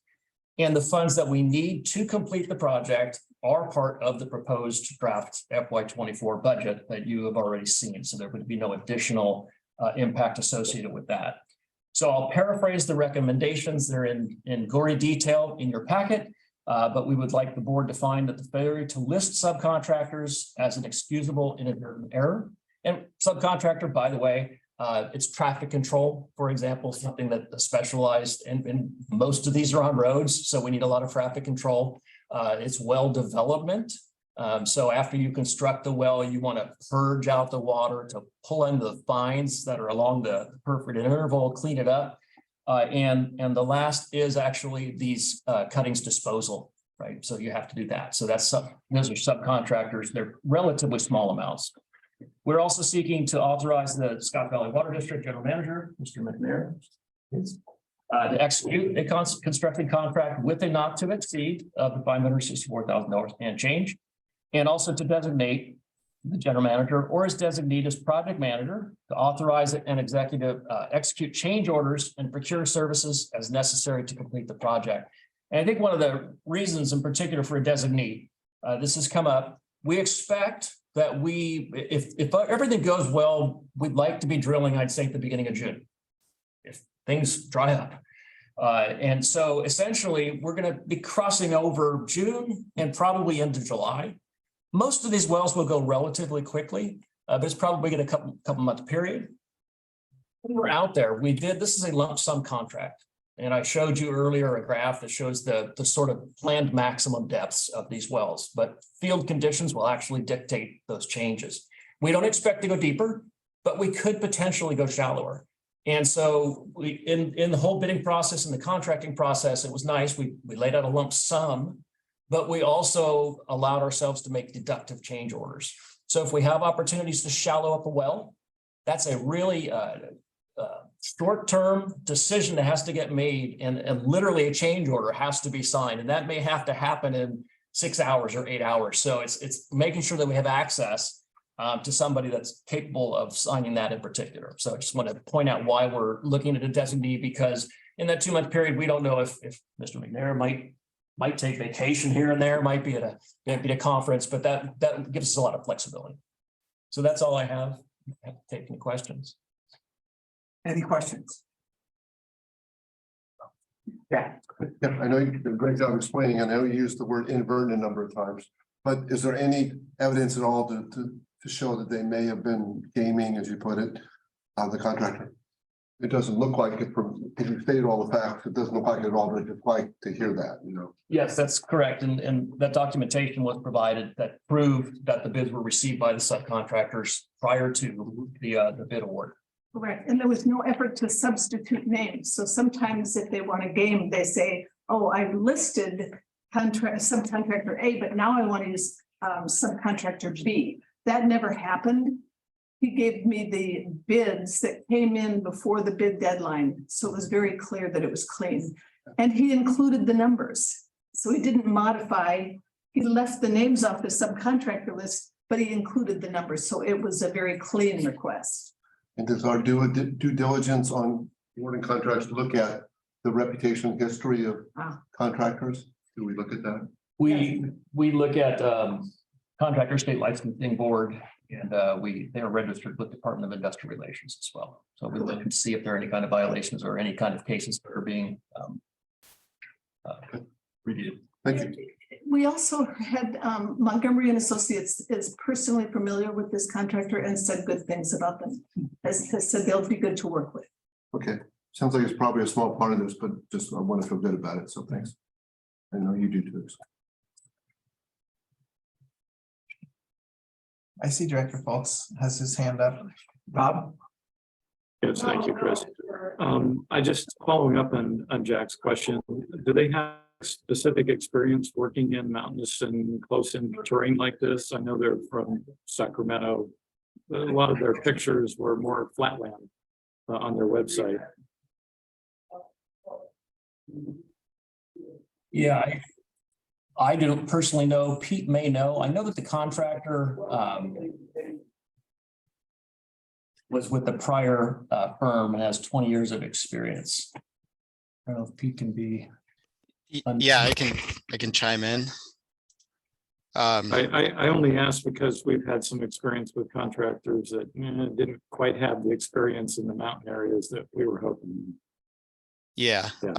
So this driller broke off from Greg Drilling, who's a Bay Area driller. And so with their work there, I'm sure they came across similar sites. They work a lot on remediate, or part of their work is on remediation projects. So they're used to tight, developed sites fitting into small footprints. So yeah, I don't think they'll have any problem making this work. And any idea why the other four didn't bid? You know, I'd like to see lots of bids on big projects like this. Was it just everybody got scared off because of the terrain and everything? You want me to? I think that's the answer. Yeah. Yeah. I think it's mostly terrain and access. There was some power lines overhead that shouldn't be an issue, but yeah, I think it's just kind of tight sites and drives between sites. It's not the easiest type of work. They can't just stage everything and move from well to well. They need to mobilize between each site. So yeah, thank you. I'd like to add that I just opened a groundwater monitoring well bid in Stanislaus County, very open space, and we only got one bid. And so I think they're very busy as well. Okay. Anybody else? Okay, so this is a complicated action we're being asked to do. You want to walk us through it? Maybe let's just double check on public comment. Yes. I'm not seeing any attendee online hands go up, and I'm not seeing any in the room. So I see one. Oh, sorry. Actually, a board member. It's interesting looking up the contractors' licenses. These are all fairly new firms, right? So like they've been formed with experienced people, presumably to seize upon this opportunity, right? Yeah, in particular with Geocentric, again, at least a couple of the principals have 20+ years experience. One of them for sure with Greg Drilling, and you're right, they're coming out, and so it's good. They're a new firm, but we're getting a lot of experience that goes with it now. Yeah, well, it's interesting. They're it's the gold rush for what they're doing, but at the same time, there's no years of history to see complaints on a license, so you have no idea. Okay. I can say I've worked personally with this manager and their driller in the last 10 years, and yeah, quite a bit. And I've only good experiences working with them. Okay. Thank you, Pete. Yeah. Okay, so no public comment. Any more, no more board comment? So was it 3 motions? Or one with 3 parts. One with 3 Rob, if You'll parts? put the slide back up there. that Yeah, has make the recommendations, motion. We can make that There you go. motion. I'll say. Okay. Want me You to go. read it out? Yep. All right, I would move that we find that contractors' failure to list 2 subcontractors was excusable inadvertent error and authorize adding Ponder Environmental Services, Inc. and BATS Traffic Solutions as listed subcontractors to the construction contract with Geocentric Drilling, Inc. And authorize the general manager of Scotts Valley Water District to execute the construction contract with Geocentric Drilling, Inc. from West Sacramento, California, in the amount of $564,671.50. And designate the general manager of Scotts Valley Water District or his designee as project manager, authorizing the project manager to negotiate and execute change orders, procure services, execute contracts, and procure necessary services for the project. Well said. Do I hear a second?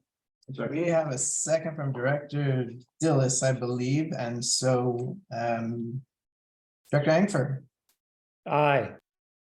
Director Koenig, Aye. Director McPherson, Aye. Director Cassidy, Aye. Director Koopman, Aye. Director Pollock, Aye. Director Dillis, Aye. Director Stiles, Aye. Director Perry, Aye. Director Foltz, Yes. Director Maylin, Aye. passes unanimously. Okay, thank you, thank you. 4.4. Dry season stream flow monitoring contract, and I forgot to thank Pete for his presentation on the groundwater sustainability. So, sorry, thank you, Pete. And thank you for the help on that one. And 4.4, dry season stream flow monitoring contract. Who's gonna take this? I will take this one as well. No formal presentation, so a little simpler, but recall that this board reviewed a request for proposals that I was sending out in January for dry season stream flow monitoring. And that was released in early February, returned in March. We received 2 proposals, one from CBEC and the other from Balance Hydrologics. They were both fantastic, very strong technically. They were reviewed by a team of myself, Sierra Ryan from the county, and Carly Blanchard from San Lorenzo Valley Water District. And based on the entire merits of the proposal, we recommend using CBEC for this work. They really did a bang up job. We put in your packet. They actually went out and visited all the sites and informed us about things that we did not know about the sites at the time. It's been a really small year. There's a lot of damage. They contemplated the reconstruction of those in their packet. And their overall proposal is slightly under budget of what we had been planning to do for stream monitoring over the next 3 years. So very happy with it. It's a good base budget, just under $130,000. So even with contingency was just over $150,000 for the full 3 years of monitoring. And so we're recommending that the board consider approving CBEC for this initial 3-year period for dry season stream flow monitoring. Okay, thank you. Anything from the board? Ruth? I just thought the graphics on their proposal were beautiful. Please let them know that. Anybody else? Okay, is there any public comment? Director Foltz's hand. Oh, sorry, Bob, I can't see the hands. Oh, there it is. No problem, Chris. I was a little late on the click. So my finger wasn't working quite right. No, thank you. I'm curious, what was the bid price for the alternative? Typically, I like to look at, the pricing of both making a decision. Balance Hydrologic. So the balance hydrologic with contingency, which again, the 150, a little over 150 is the reference for CBEC with contingency. The balance hydrologic was 180. So significantly over in that case. The key piece of information, I know it cost is only 20% the evaluation, but for me, it's a little bit higher. And also, I was a little confused about whether this is firm fixed price or T&M. The budget table refers to estimates. So I wasn't sure if in the out years, those numbers are going to go up or if this is all they get. And if they can't do it for this amount, they'll reduce services in order to stay within budget. Correct. It's a not to exceed. It is time and materials. It's not, we're not just paying them every year for that amount. So it will be based on actual invoices. And anywhere we can, we will seek to maintain those costs at or below those totals. I'm expecting that if they're using the same amount of hours each year, they won't be able to do that given what we're seeing in the macroeconomic sense. Right. So the downside of that would then be that they would reduce services or we would have to provide more funds to maintain services. Their estimate does include an inflation of 3% per year. So we. Yeah, I got to see that movie. Okay, but I mean, just to be really clear, even with that, if they run into the where they have to pay people more than that in order to be able to keep people, they'll either reduce services or we will pay more if they bump up against that not to exceed. We will not exceed the not to exceed. I get that. I'm talking about the services. We have specified what the deliverable is. The only unknown would be another year like this year. So even though they do have a contingency, if you lose every site, that could run into some issues, but we don't really anticipate that to be the case. So their proposal and their budget table that is included in your packet would ultimately, we would incorporate that into the professional services agreement and expect that that is the budget that they will stick to, and they will provide the deliverables that we have specified. I'm looking forward to that. Thank you. Thank you, Bob. Anybody else? Okay, and we check for public comment. I'm not seeing any hands on the remote attendees. Okay, there's nothing. Okay, so do I have a motion? I'll make the recommended actions. I'll second. Okay, roll call. Okay, we have a motion by Director Koenig and a second by Director Stiles. Director Engfer. Aye. Director Koenig. Aye. Director McPherson. Aye. Director Cassidy. Aye. Director Koopman. Aye. Director Pollock. Aye. Director Dillis. Aye. Director Stiles. Aye. Director Perry. Aye. Director Foltz. Yes. Director Maven. Aye. Passes unanimously. Okay, great. Thank you very much. So number 5 is administrative.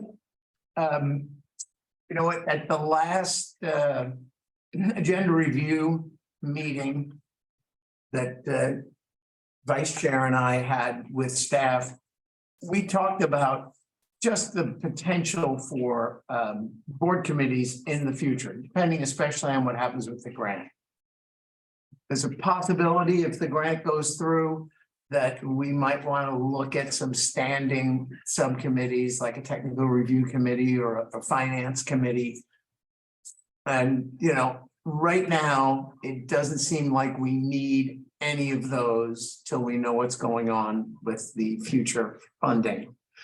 But one we talked about that could be targeted and short, and for the sake of expediency and for the sake of budget time equaling money for staff. You're thinking of a possible ad hoc subcommittee that would be very short-lived and just focus on what we just talked about tonight, which is what do we want our annual sustainability report for the basin groundwater sustainability to look like? What kind of document do we want that to be in the future? Is this merely a compliance document?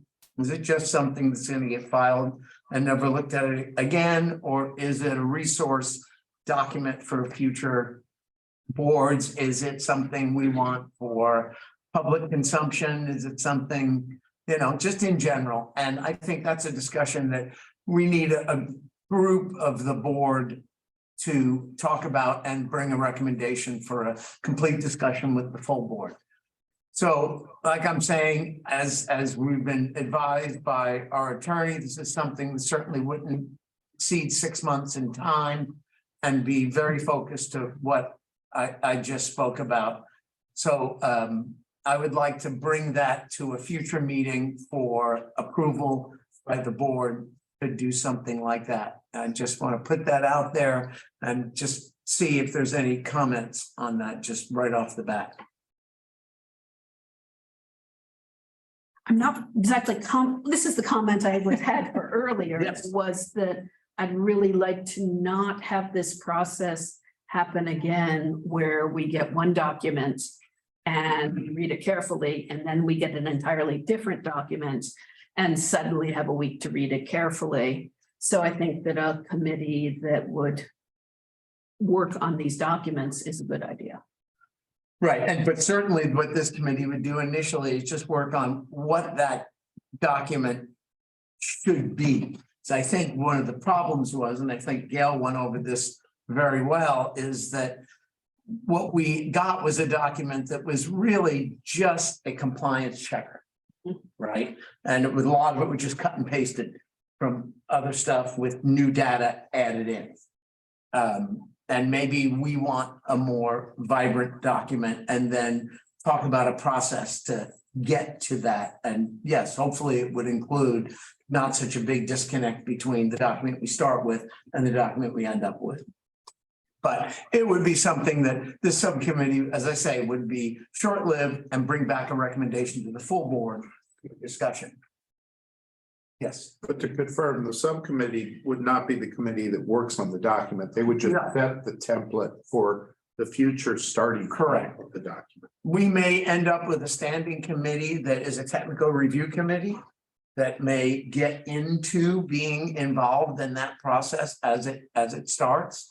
Who knows? But yes, the idea is just to come up with the concept of what we want this document to look like and how to get there.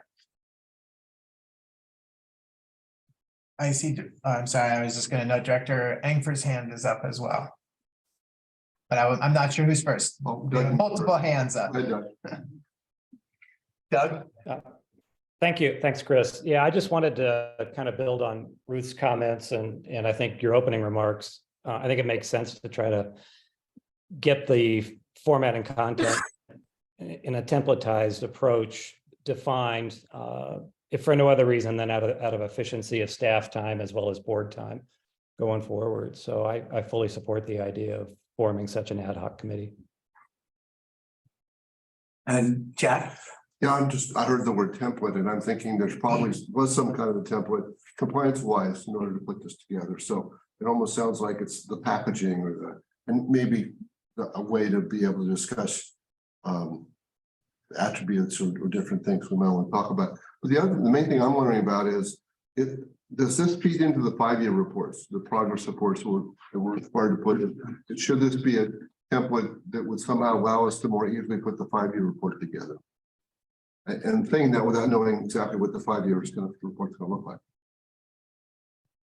It's not a 5-year report, it's a 5-year evaluation of your plan. So it's certainly the intent of these annual reports is to document, are you making progress or not, right? And of course, if you're not, but you should be, let's say it's normal rainfall conditions, but your groundwater levels continue but to decline, well, then in your evaluation, you're gonna have to change course, right? So they do serve as helpful milestone to understand if you're meeting those objectives. Okay, but I'm wondering if we would literally perhaps take information out of, if we constructed the annual reports in such a way that we could just take that information and put it into the valuation. Does that make sense? Or is it more just where are you at that 5 years as opposed to where you've been all along? It's a differently defined process. They're two very specifically, again, they're defined in the regulations.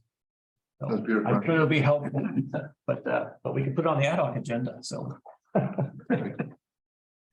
Okay, anybody else? Okay, so we'll bring this back at next meeting as an agendized item and take action. Okay, staff reports. 6.1, Harry, I think. Yep. Thank you. I am going to give a little Brown Act overview, and I think we need it up on the screen. I mentioned at the last meeting that I had a mini heart attack when I knew there was a new Brown Act law on remote meetings. And I was worried that the new law that we were doing it wrong last meeting. But I was very happy to find out that the pre-pandemic Brown Act rules apply for teleconferencing. Can we make that a little bit bigger? So I'm going to overview AB 2449 as quickly as I can so you don't fall asleep. The pre-pandemic method of teleconferencing you've all been familiar with for years, and it's either audio or video or both. And on the right-hand column of this handout is the AB 2449, the new law, which is the just cause or emergency meeting way to have a teleconferencing meeting. It's a new way, an additional way.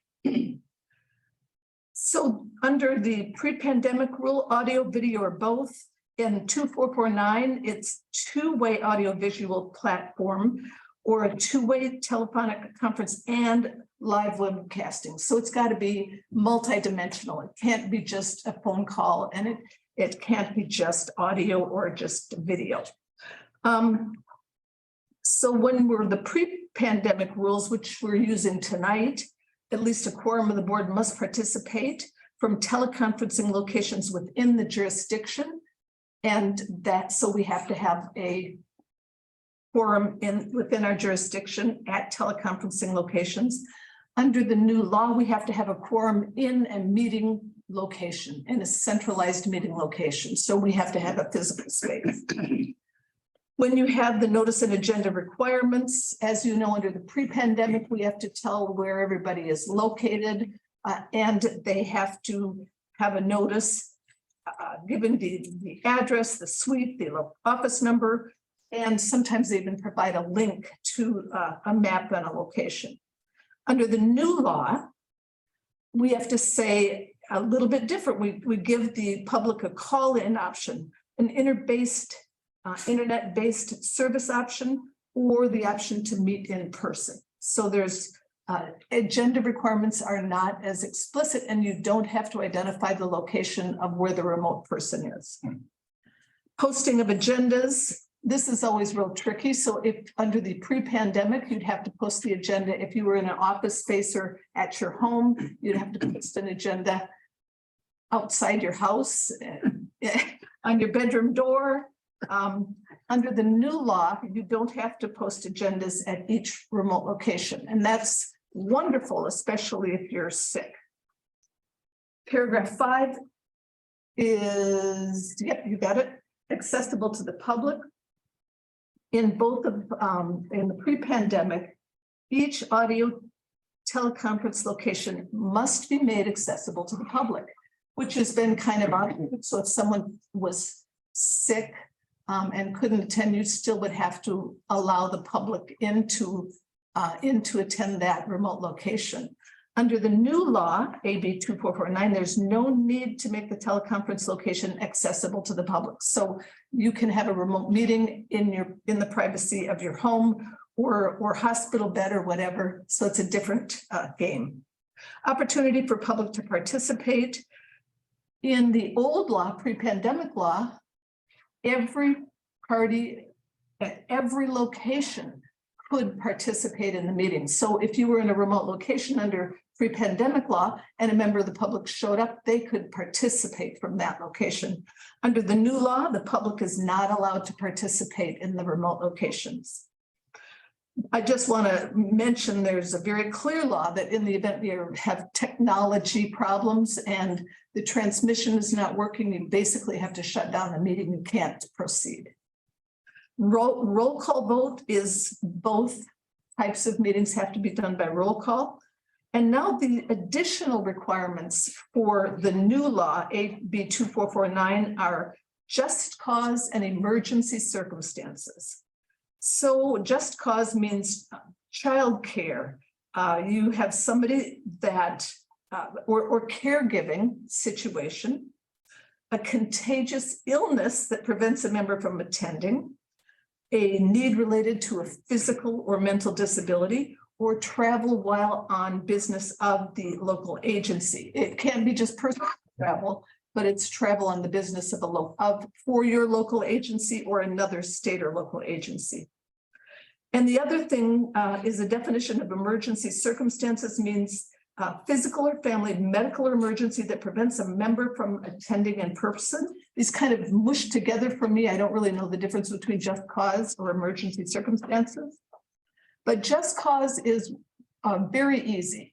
If you feel like you have just cause, which might be need to take care of somebody else, a contagious illness, travel for agency, you just write out a little note, send it to Tim and say, I can't make it.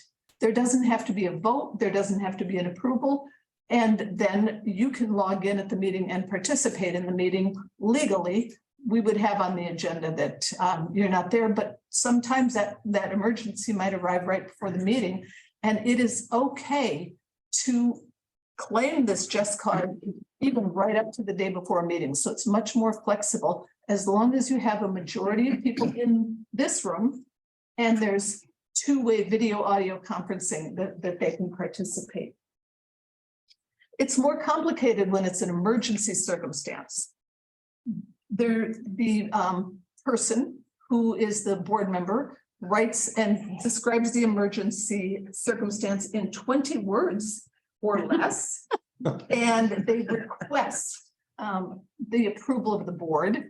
Then it's put on the agenda, even if it's within the 72 hours. This is one of the exceptions that it doesn't have to be on within the 72 hours. You put it on the agenda and the board may vote to approve that. I think it's kind of awkward under the emergency circumstances. What if the board doesn't approve it? Now what? He's on the remote. So that's awkward. So they didn't really say that, says the board may take action, but it doesn't say what happens if the board doesn't take action. So the board member who is attending remotely must announce publicly before any action is taken whether any individuals 18 years or older are present in the room at the remote location. So if you're in a hospital and you have a nurse with you, you have to tell the nurse is with me in this location. So no more than 2 meetings a year for each board member to do this because we have so few meetings. There is a cap on the number of times you can use this exception. I like it. I think we have some things that we have to work out internally, how we document our agenda items to be ready for both the pre-pandemic and the new law. But I think it's another flexible tool that board members can attend without some of the hassles of the pre-pandemic law. Okay, thank you, Sari. Are there any, Jack, Can you questions? switch back and forth if you go one way and you don't, can you go back? Yeah, you can, yeah. Maybe not in the same meeting though. Anyone else have any questions? Are there any, sorry, Bob. I'm not sure if I should speak up or raise my hand, so I apologize for that. You can do either. Okay. Yeah, so any absences that I would have would be due to business travel, like this time. Is that covered under the 2 I don't have to say anything exceptions, or because I didn't see explicitly business travel was covered in the list? Business travel is not just cause or an emergency circumstance unless it's travel for Santa Margarita or San Lorenzo. Yeah, I mean, this is one of the reasons why our district didn't adopt this because of that. I mean, if I try to avoid scheduling, obviously, but if it's inevitable, then I would have to miss the meeting. And the old rule would still allow me to participate, even with, having to post the agenda outside and, be in the lobby and that sort of thing. So, yeah, I'm not real thrilled about the new law from my perspective. Well, just to clarify, both laws are still in effect, right? You Yeah. can participate under the old terms of the Brown Act or the new terms. So assuming you know when your business travel is scheduled for with enough time to post it on the agenda, you can still operate under those conditions and including, of course, letting anyone in your hotel join the meeting if you. They're amazingly enough, no one wants to. I'm stunned, actually. But yeah, I mean, just so everybody knows if that's okay. I will try my best to avoid it next time. This one was just inevitable. I couldn't get out of it. Are there any nurses in the room? One can only hope, but unfortunately, no. I want to also mention that this law only remains, the new law only remains in effect through 2025. And as of January 1, 2026, everything goes back to pre-pandemic rules unless this law is extended. Okay. I hope it's extended and amended to reflect reality. Yeah. Yeah, the variability, I mean, can he choose from meeting to meeting? It's not that we choose. Okay. Members can choose how they want, but they have to submit their 20-word request. Oh, but so could I choose to do the new rules and he choose to do the old rules for the same meeting? Yeah. He just has to notify further in advance. And so he has to keep on posting, whereas I could go from my house and say my cats need my attention, I guess. It might not be cats. A caregiving emergency. The danger is that we still need a majority in this room. Yeah. So if everyone waits until 15 minutes of the meeting and lets you guys know that they're caregiving their cats or whatever, we won't be able to conduct a meeting if there's only 3 of us here, right? That's right. That's right. And a quorum here is 7 people. So we would have to have 7 people in this room in order to pull off the new law. Well, wouldn't the alternate then fill in for people that are absent? We just got one extra tonight. We would hope so if they come.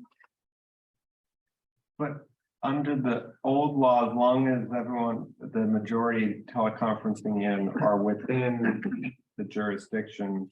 Oh, And have reported themselves. They can't do it at the last minute. Yeah. What I didn't know under the old law is everybody in this room could be remote Yeah, under the old law, yeah. as long as we had a quorum within the jurisdiction of the agency. So I didn't really realize, which is kind of nice if we have another pandemic-y thing going on. Pandemic-y. Don't even think about that. Let's not. Okay. Anything from the public? I'm not seeing any hand from the remote attendees on this. Okay, all right, thank you, Terry. GSP implementation activity status report, that's sort of just a.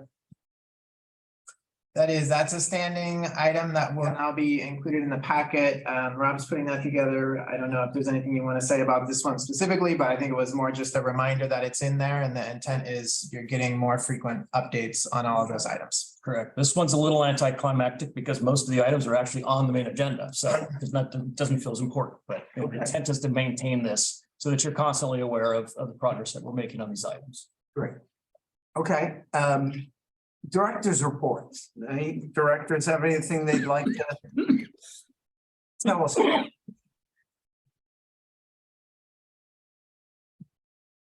Okay. I might, yes, I don't know, it's not to do with the agency, but Tuesday down in San Luis Obispo, the county of San Luis Obispo voted 3-2 to join CCC, the community, Central Coast Community Energy. Okay. So now we have all 7 cities and the unincorporated area of San Luis Obispo as a member of that agency. Okay. And that makes it a total of 35 cities and counties that are in that. Fabulous. Right. Okay, anybody else? All right, hearing none, future items, you can see what those are. We had some informational items in the packet. And takes us down to number 10, the events calendar. Spring Aqua Conference is in Monterey this year, so it is close enough for people to participate. If anyone wants to, from this agency, let Tim know. And see everything else on there. I don't have to go through it. And that would take us to our final item. It would be an adjournment. And I'm gonna ask someone to move, I move we adjourn. okay? And Second. Ethan seconds it. Sure. All those in favor, say aye. Aye. Aye, thank you all very much.